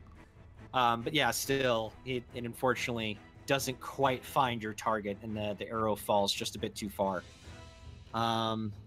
Next up is some of these archers who are now just going to start unleashing a volley on Urth. 19. Is this at disadvantage, or did Travok stand up yet? No, I'm still prone. Travok is still prone. And unfortunately, yeah, he doesn't have visual of you, so no, that doesn't. You don't get advantage on this just yet. Or they don't get disadvantage because of that just yet. So yeah, 19, 21, so that's 2 hits. 1, so I gotta figure out what happened to him. I've been rolling a shit ton of 1s today. I don't know what's going on here. okay and a with 6. Very so, okay. So 2 of them hit. One of them was not a natural 20. Don't worry. And you take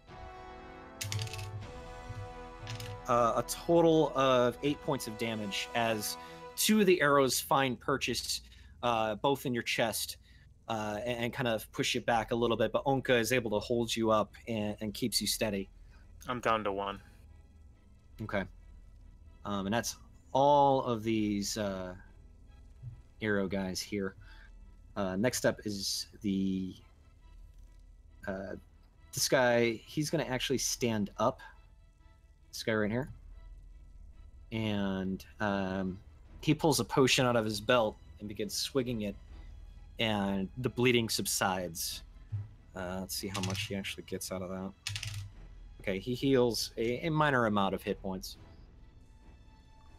But with that done, he doesn't actually have much movement because he had to stand up from being prone. So he's just going to kind of look at Travok and Urth with fire in his eyes. He wants to slash at him so bad right now. This guy's going to move up and attack Travok. And rolls a 10. So that does not hit. Nope. Okay. Up next is Travok. Drinking a potion, is that actually that's accounted as an action? Yes. Bonus action. It's a bonus action. Okay. Well, I will Yep. drink my potion. And that's a house rule, by the way. Typically, swigging a potion is considered an action, but I'd like to assume that you guys have these potions like on your belt, ready to go at any moment. Mm-hmm. And in dire situations, you guys just pop the cork with one hand and just swig it down. So in my game, I consider drinking health potions a bonus action. All right. Okay. Just for all you D&D aficionados who are like, that's not what the rules say. Fuck you, I'm the DM. Shut up. All right. So I'm going to drink my potion. I love you, buddy. Okay. So go ahead and I think it's 2d4 plus 2. 2d4 plus 2, rolling. So I get an extra 7 points back. Yeah. Yay. Not the best rolls, but those are damn good rolls still. That is better than nothing. Absolutely. Start to get myself up off the ground, dragging the edge of my axe across the stone as I get to my feet, and I smash this goblin in front of me, as he Okay, is the go ahead and roll one an attack. person that is right there. Yeah. Makes sense. Crush him.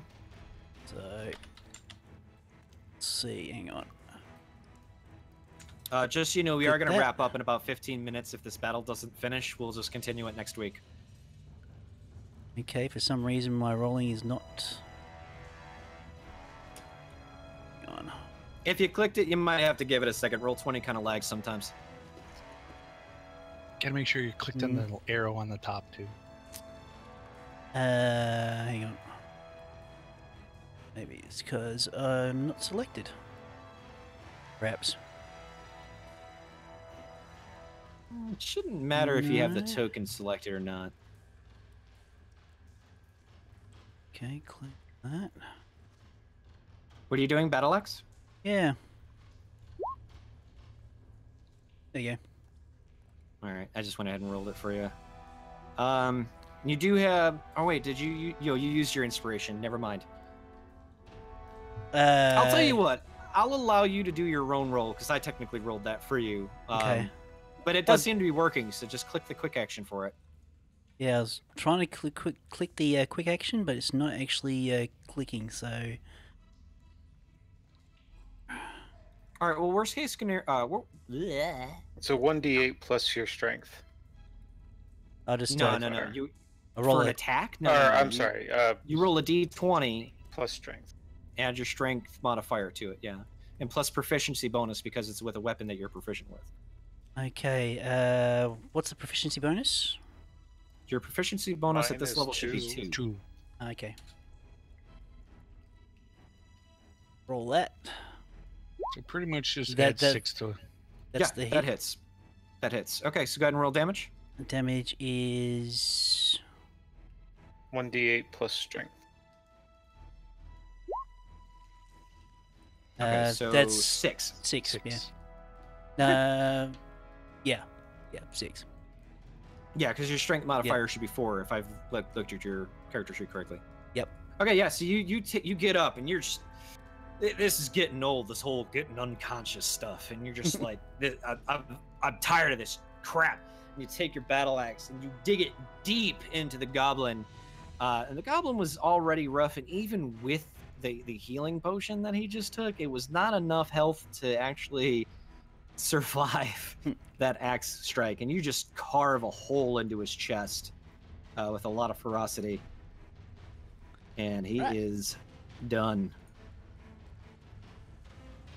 And I think I'm just gonna hold my ground using this body as cover from the That archers was a in front of different me. goblin, but I'll still count that as a kill. I'll give that to you as a DM error. Yep, no problem. So yeah, I just hold my ground using the goblin as cover from the archers. Okay. Wait, did I skip? No, okay. So it's Ownka's turn, and she's still raging. So she's gonna go ahead and move up to this archer, and it's just again just gonna bludgeon the hell out of him with her quarterstaff, and rolls a natural 20. I swear to God. I swear to God, I couldn't make this up if I freaking tried. Your only 20s have been on her rolls. I know. I know. I get 120 on another goblin. All right, so. Oh God, yeah, she again, just in her rage, just bludgeoning this archer into a pulp. He is dead. Tana's gonna have to try and keep this up when she does play a character. I know. I'm playing her character She's better gonna than be she like ones. is. That's what she was doing until Scott took over. I know. Oh God. All right. And yeah, that's gonna be her turn. So next up is gonna be Tukumb, who's going to attempt to pick up the goblin in front of him. Doesn't he have to stand up though? Oh yeah, he stands up. Thank you for reminding me. But that's half his movement, so that's not going to impede exactly what he's doing. And he rolled pretty high on his strength check for that. So he picks up this goblin, you worthless shithead, and is going to throw him at Urth. How would you like another 19? God, I'm rolling so many. Disadvantage. Oh, okay. You're right, because he's standing up now. Okay, yeah, no, it did not roll a 19 that time around. So he throws the goblin. Travok, I'm gonna need you to do a strength saving throw.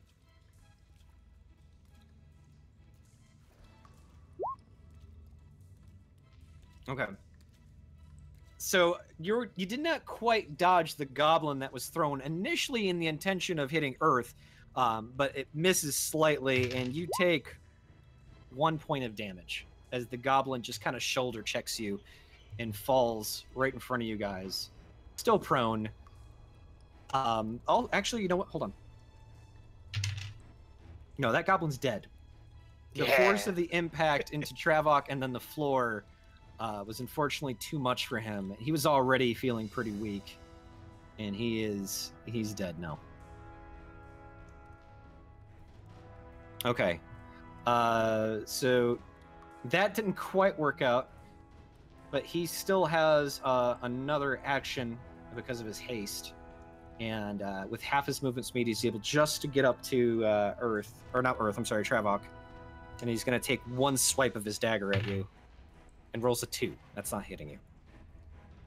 It would be a disadvantage, but that's going to be good enough. No, I'll roll to see if he gets a 1. Because if he gets a 1, that changes the nature of what he does. Yeah, no, not a 1. But and that would have hit, but it was still a disadvantage. So the 2 takes over. Okay, Ado is up, and I believe Ado left, so I have to NPC him. What does he have left to do? Hold on. Okay. So now that he actually sees... Tukumb, he's going to viciously mock him and go, "Ha! You can't even throw a goblin like a human! You suck!" And is going to cast Vicious Mockery. And let's see. He's got to do a Wisdom saving throw. And rolls a 6. So that gives him disadvantage on his next attack. So he gets double disadvantage. And takes 4 points of psychic damage as he now feels sad that a human can throw goblins better than he can. Ado is going to just back up 1 square. And we'll move on to the next one. Octavius, you're up. Now, this guy here, does that mean that he's prone? He has a symbol on him, or did he get up? He got up. He just has disadvantage, and I haven't changed his symbol, so that's more so my fault than that. But let's see. What was I even going to use for prone? You used that mask for prone. Oh, I think you used that previously. Yeah. All right. I'm going to use the snail because he's technically prone. Okay. So we'll just. Actually, disadvantaged. Urth, how many hit points you have left? You're right. Sorry. 1. God damn it. Tell you what. I'm going to burn the last of my... And God, I hope I'm using it right. I'm using the last one I challenge Divinity. I'll give you back 3 hit points. And, because that's all I have left from it. And, Okay.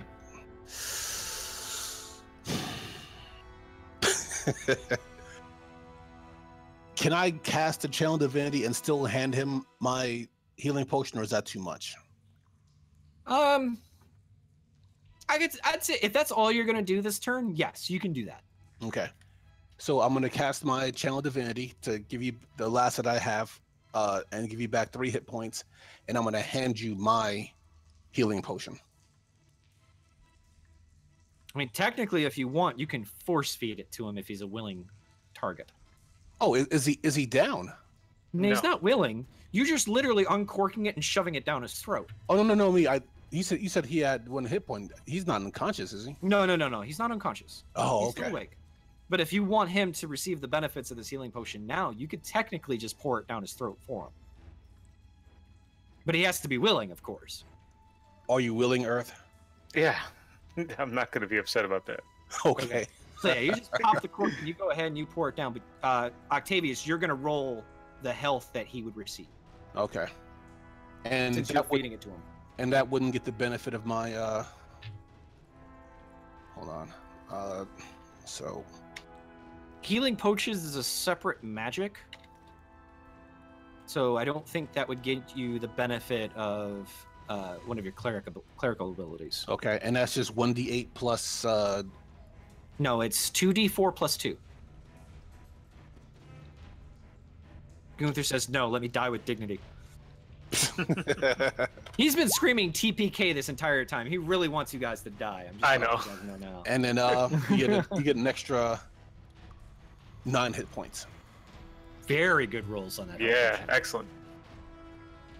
He probably rolled better than you would have, Urth.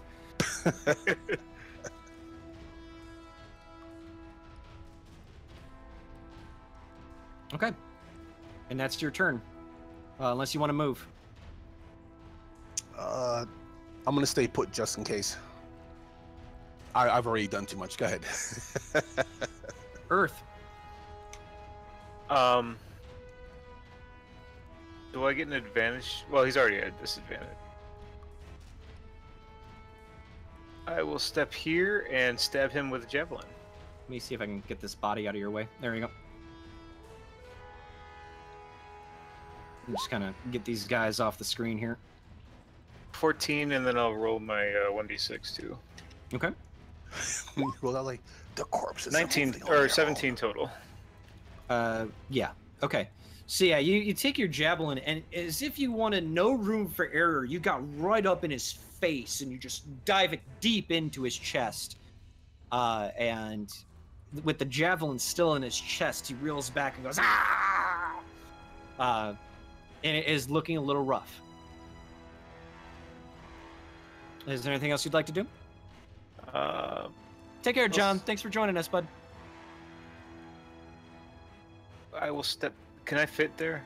I'm Yeah. a big guy. Okay. Yeah, I'll I step mean, back to there. It's a tight squeeze, but you're able to fit there with minimal issue. Okay. Yep. That's gonna be it. Jarif. I'm gonna shoot an arrow at him. I'm gonna hit him this time. That's my plan. Okay. Are you gonna stay where you're at and take the shot?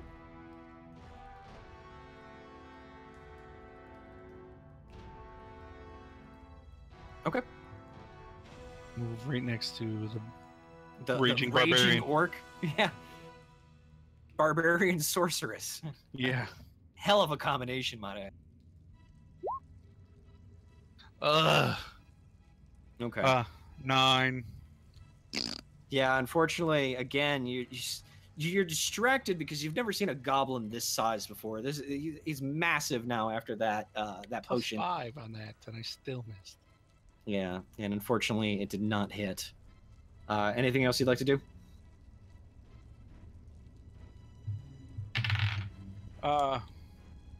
Yeah, I'll move back a little bit.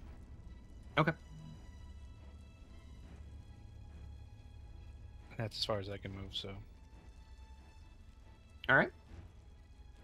Travok, the people that shared the same initiative as you rolled low, so it's your turn.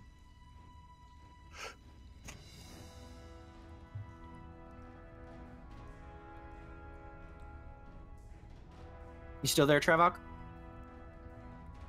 Yep, sorry, I had my mic muted. Okay, Right. no problem. Okay, so gonna take my battle axe and chop at this taller goblin's legs. Alrighty. For a 12.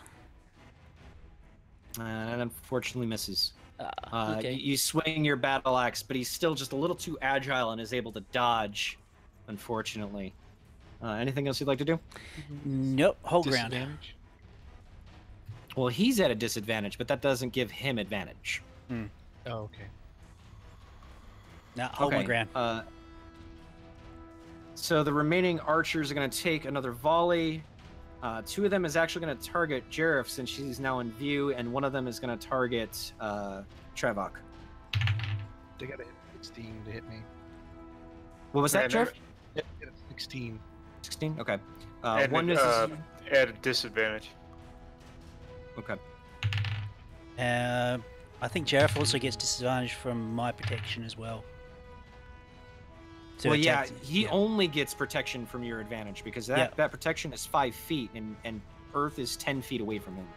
So No, he gets that I disadvantage have because of you. I have protection. I know, as a that's skill. what I'm saying. He's getting protection from you, not from Urth. Yeah. Okay. Urth is 10 feet away, so he doesn't get that same protection, Yeah, but he no, gets it through yeah. you. Yep, that's cool. Okay.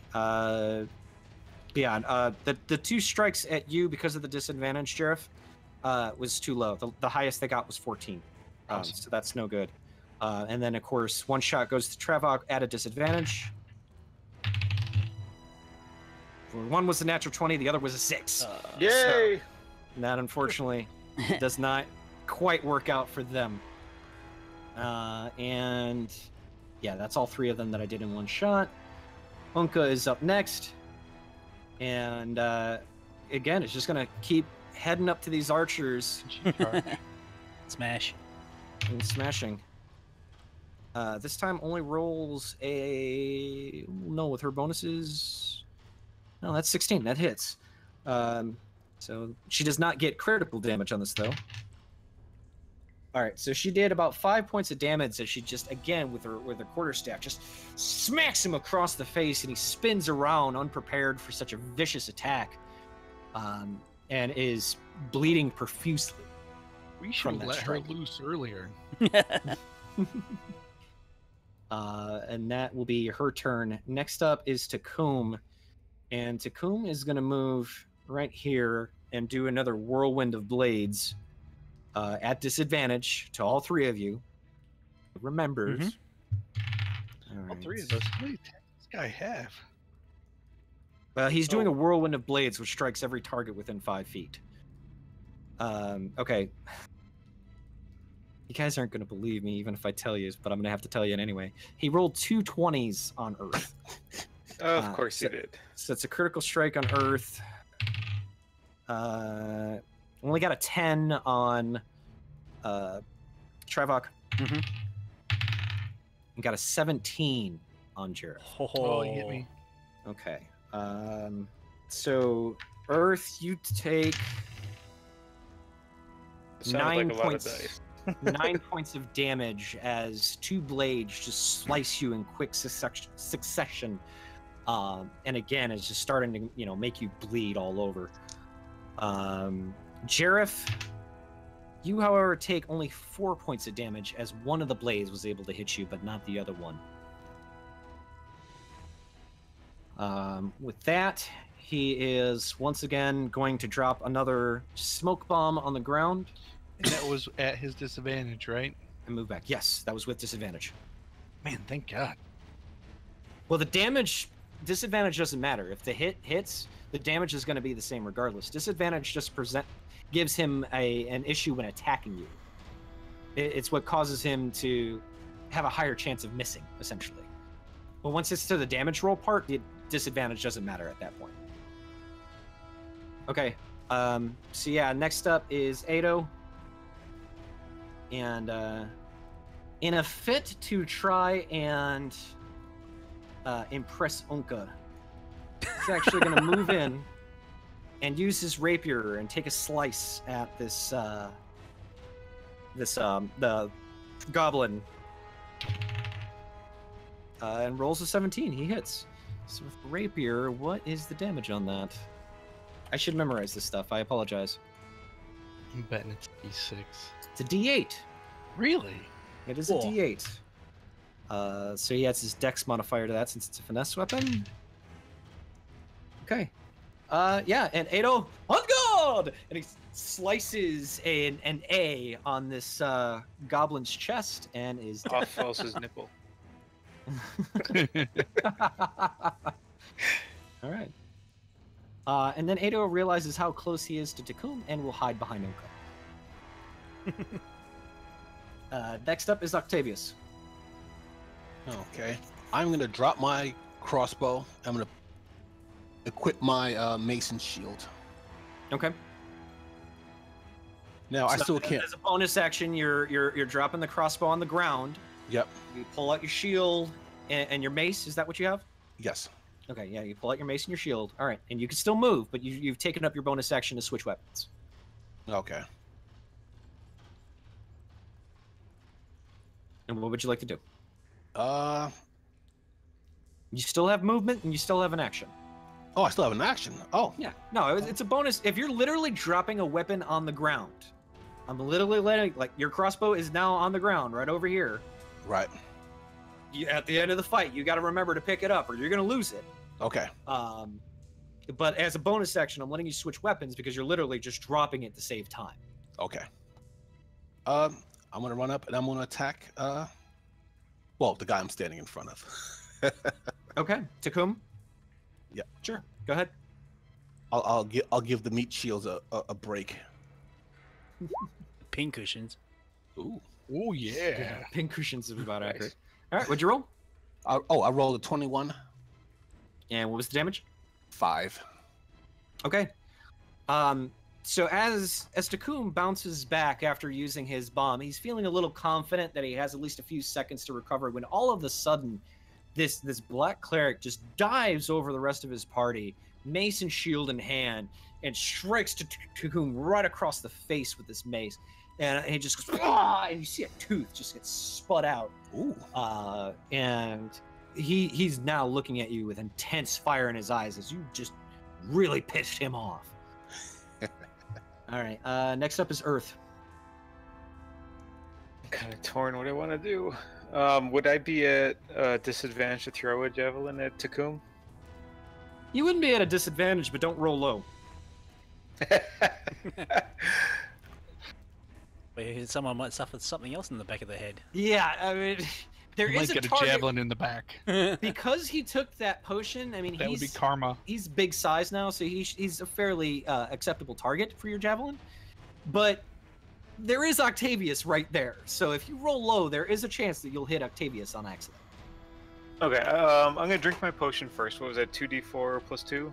Yeah, 2d4 plus 2. Okay. Nice. To gain 8 points of health back. And this will be the final round of combat, guys, for the night. Okay. And then I will do that javelin throw. Okay. Let's go ahead and check your javelin. Oh! 20! Whoa, look at that. With 6 That piercing. hits. That hits. So yeah, with a seasoned veteran that you are, even without being an actual seasoned veteran, you still somehow, with incredible accuracy, take this javelin. And Octavius, you actually see this javelin literally go through the very space of the in between your neck and your shoulder, as this javelin just goes right through, not touching you, but so incredibly close that you feel the wind as it rushes past you. And yet another javelin now enters the body of Tukumb, and he's now looking like Ace Ventura from When Nature Calls, and is going as he's highlighting now 2 javelins sticking out of his chest. Wow. Oh, that's He it. looks like a pincushion. Actually, now I'm gonna move right here. Okay. And I'm done. Okay. Next up is Jarif. Okay, let's add to the pincushion. Eventually, I'm going to hit something. Just don't roll low. Oh. Ugh. No, okay. So yeah, you knock another arrow and you launch it with the intention of hitting Tukumb. It very narrowly could have hit Urth, but fortunately in this situation, just missed him. It just went past his shoulder, but unfortunately it just flies a little too far out and misses Tukumb entirely. Anything else you'd like to do? No, I'm good. Okay. All right, Travok. Okay, Travok says, "Let's finish Hold on one this!"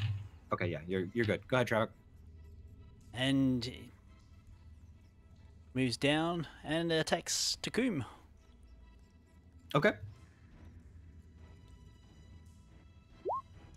Way! Yeah, you do. Rolls a 20 for What's that number? 6 slashing damage.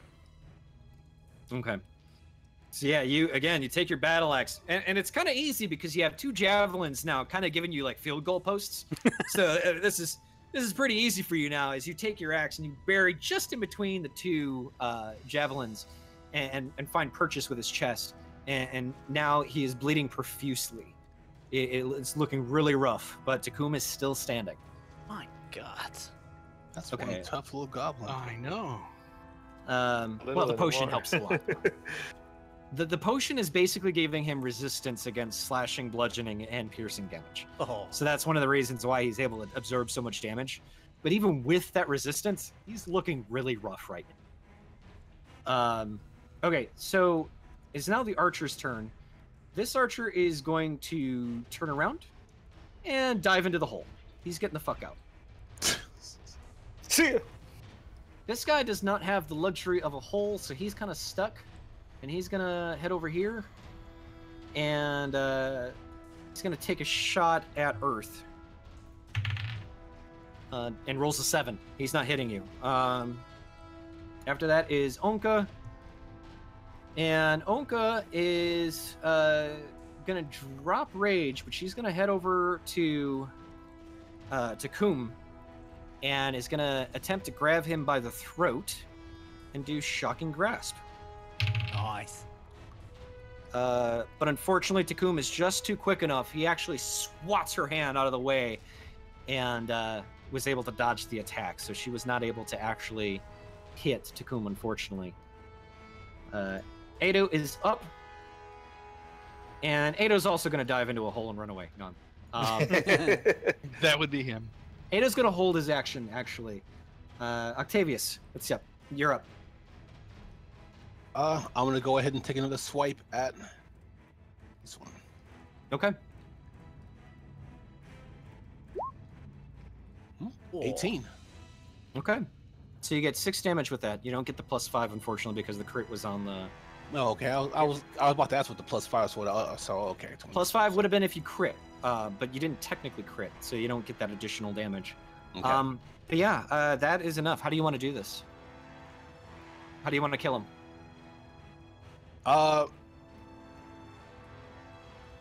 Just a headshot. Okay. So Gonna beat him. this unfortunate poor soul who has 2 javelins sticking out of his chest, slashes everywhere, has taken a ton of damage, and the story of Tukumb unfortunately ends here in the cellar of Silver Shield, as Octavius takes his mace and overheads swipes him right on the head and caves his head in. Goblin brain matter splashing along the walls, hitting Travok, hitting Ownka, who actually feels a little refreshed by this. She's like in a Maybelline commercial and waving her hair around. This is amazing for her.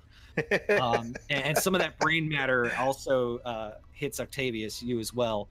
And he falls down on his back and is dead. Ah, that's the way you do it. So that leaves this poor lone archer over here, right? Yeah. How he's looking very scared. And he's actually going to drop his weapon and raise his hands up. I'm sorry. Please, don't kill me. I swear to God. I'll do whatever you want. Please don't kill me. Oh, God. And You run back and tell everyone what happened here. No, we pump him for information first. You don't hit a guy who's given up. Well, that Urth, I mean, that's your prerogative. They don't have to follow that, unfortunately, unless you want to convince them to do it. Well, you best be stopping me before I do. I'll roll persuasion. Okay. Good numbers all night till that. I rolled a 6. Ado's gonna pipe him. Go. Wait a minute. He could help us against the system, and he's actually gonna persuade Travok not to kill him yet. He rolls a 4, even with his charisma modifier. That's not gonna make a difference. So yeah, Ado's words fall on deaf ears with you, Travok. So you're still able to do whatever you want. I was just march up menacingly with my battle axe and say, And the goblin gets on his knees. Please don't, please. "Were this a scouting party, or is it gonna be more?" Oh, there's probably more goblins up there. We were just one of many groups. We came through the caverns to get somebody said that they made a hole here, and we're gonna get out from the cave here. Oh God, please don't kill me. So Please you're don't talking kill me. armies, are ya? Yeah, the city's probably swarming right now. Enough information for me, and executes him. All right, make a weapon attack. This is where a critical failure would be karma. Urth, if you want to stop this attack, you can do a strength or an athletics check to see if you can actually hold his battle axe. 24. Yeah, right as Travok is ready to lower the battle axe onto the goblin, Urth actually grabs the battle axe right out of Travok's hand and is now holding his battle axe as well. You don't kill those who have given up. The fucking goblin, it deserves to die. I walk up to the goblin and I say, if you value your life, you better get out of here now. You don't have to tell me twice. And he's gonna try and rush past you guys and get to one of the holes. Is anyone gonna try and stop him? No, I'm glaring at I'm not. the person who's got my battle axe. I can't hit the broadside of a barn tonight, so... I just dropped a d20. Ownka was actually going to shock and grasp him, but she failed on her attempt. He was just too fast. She doesn't give a fuck. She'll kill this guy in an instant. But he was still able to run past her and get to the hole and disappears. We're gonna be having some words. Well, That was a great time axe. to have words. Here's your axe. I'm gonna go get my stuff. And I suppose we'll leave it at that, eh? I'll remind Octavius that he's crossbows on the floor. Oh, thank you. My axe is also on the floor, and my 2 javelins are in Oh, yeah. our dead buddy. I'm gonna grab my my crossbow, and I'm also gonna grab my torch. Okay, so Jarif, you get about 3 arrows back. Some of the other ones, unfortunately, were a little too busted and broken. They're just not usable anymore. Yeah, natural 20 on that one. So yeah, you get both of your javelins back out of Tukumb. Okay. And did you throw another one? I could have sworn you I threw dropped. the third one. No, I threw a goblin, but I did drop my battle axe back. Same spot Okay. as him. Okay. Trevor, Begins to obviously loot. with weapons, you're able to easily get those. Anyone that wants to loot, investigation. I'm gonna loot. okay. What's that special goblin's name? Tukumb. Tukumb. Yeah.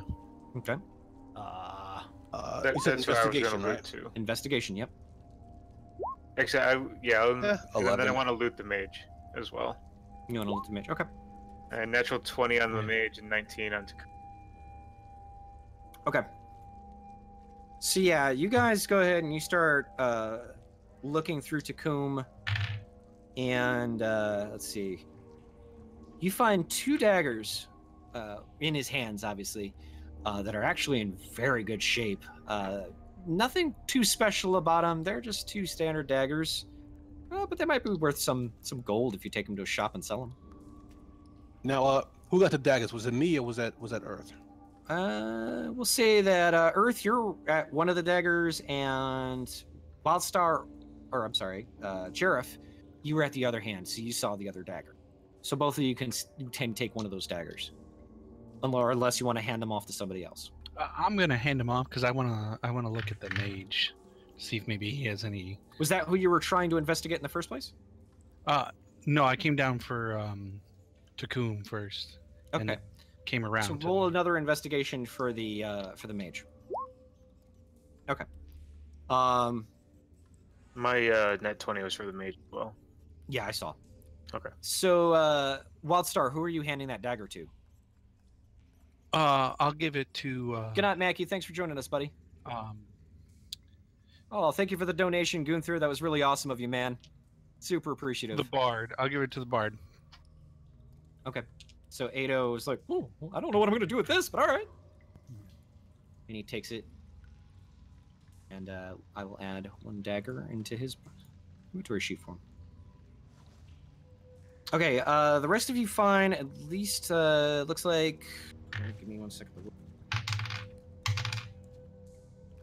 You find 23 pieces of silver and 2 pieces of gold between the 2 mages, or between the 2 goblins. Give me 1 second. So we've got 26 silver from the total of today's haul. I think it was 12 from the last haul. Last episode. Yeah, I assume you're divvying out silver ahead of time. So Yeah. like, So you the know, I'm not keeping exact track of all the silver that you're getting. So 23 from episode, divide that by 6.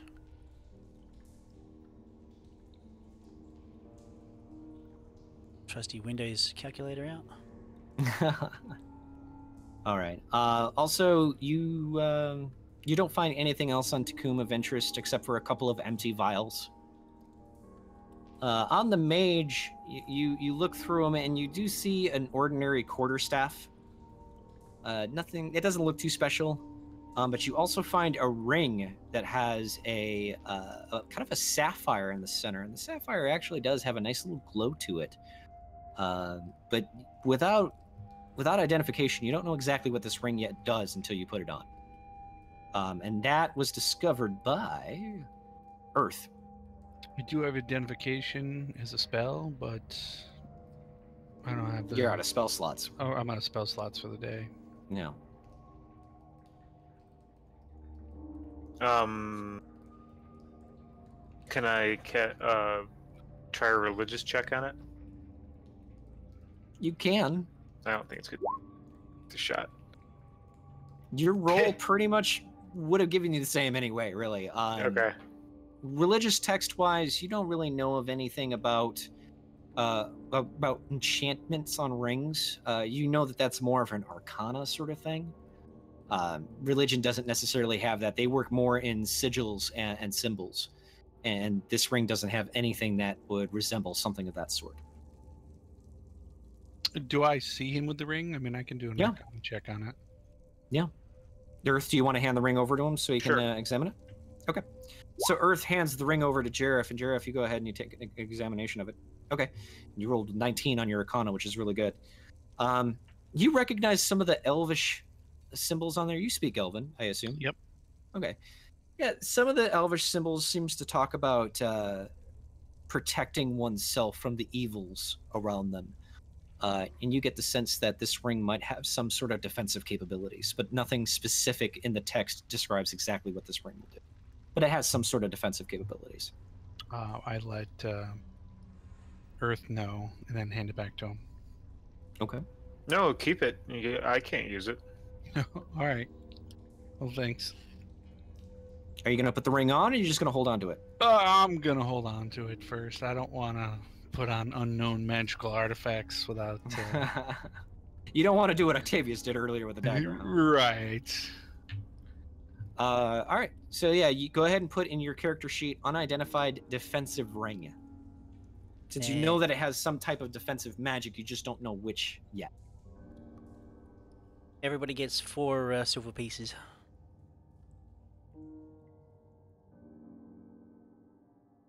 All right, and that is where we're going to wrap up today.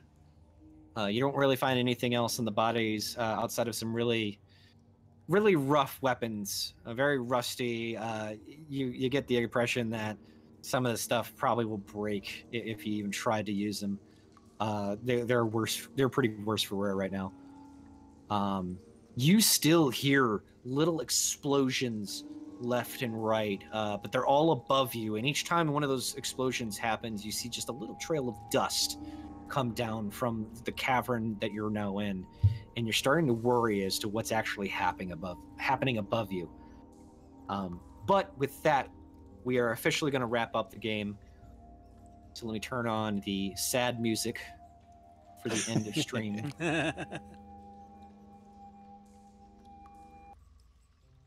All right. This is super sad music, actually. Good game. Good game. I want to thank you guys for sticking this out. I know we went way past the time we usually do. So I apologize for taking so long. That last battle took a long time. But you guys did really good. We missed I don't know how many times on that fight. It's a good thing you rolled ones. I know. I was rolling so many ones, man. And then I start playing Ownka, and I'm rolling 20s. But yeah, we got 3 donations in total.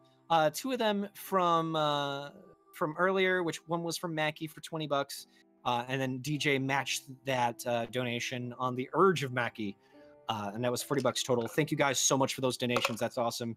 Get on Mackie for lighting a fire under DJ's butt to match that donation.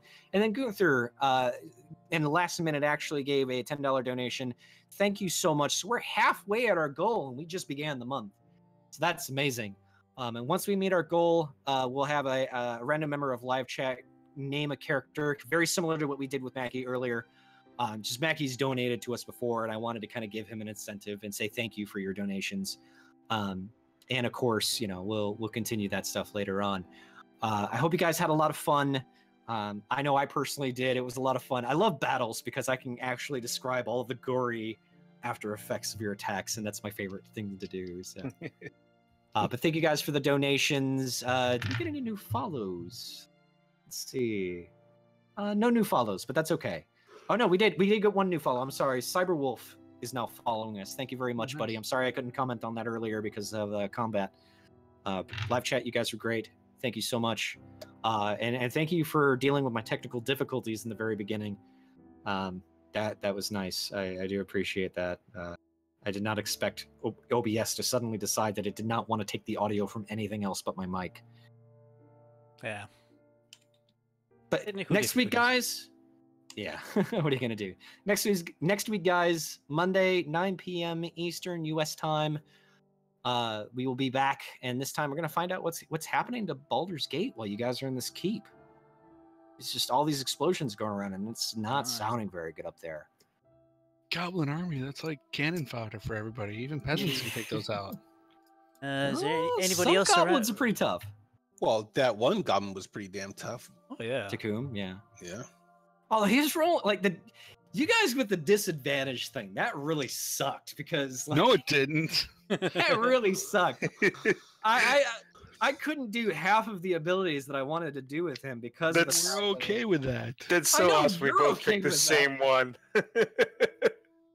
You guys are like incredible meat shields. So with you two standing together like that, it's gonna be rough. I'm gonna have to counter that somehow, but you know that's what DMs do. So.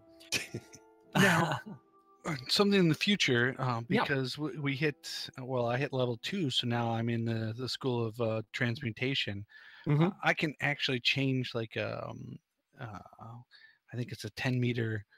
Oh, you guys leveled up to 3 now, by the way. After that fight, I'll put the experience in there. Oh, that's gonna be better. Later on. Awesome. But you guys are all level 3 now. I can transmute 10 feet of an object for like wood or dirt or stone into something else. I could have maybe dropped them into the floor or something, you know, and gave them more of a disadvantage. Probably could have. I don't know if that's how that spell's supposed to work, but I'll do a little research on that and we'll figure it out. I do enjoy creative uses of spells, though, and even if that's not exactly how that spell works. Well, I'm looking forward to leveling up to 3 because I want to get a new cantrip. Oh, there you go. Because I didn't pick any damaging cantrips when I made my, which is hurting me. Right. Yeah. It's hurting a little bit. All right, but yeah, thank you guys so much for coming, man, and sticking it out. And I know this is super late, and I do apologize for that.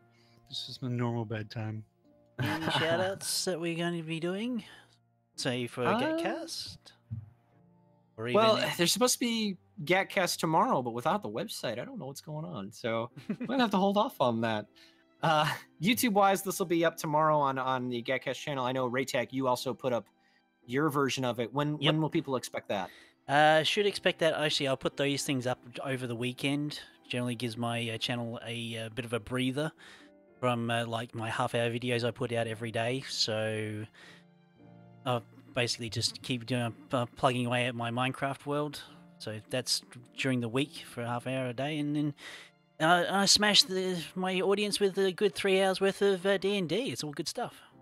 Yeah, especially this week, man. We a big healthy chunk of D&D. Yeah, I feel bad because like I don't want to try and run a campaign where it's just like battle, but you're just in a situation where unfortunately there's a lot of action. So I like more storytelling type stuff, but. This is just one of those situations. You guys got to fight your way. Yeah, there'll be downtime later. Oh, yeah. All right. Well, good night. Have a good night. And we're going to wrap up the stream, guys. Thank you, everyone who joined and stuck around. And until next week, guys, take care. See ya.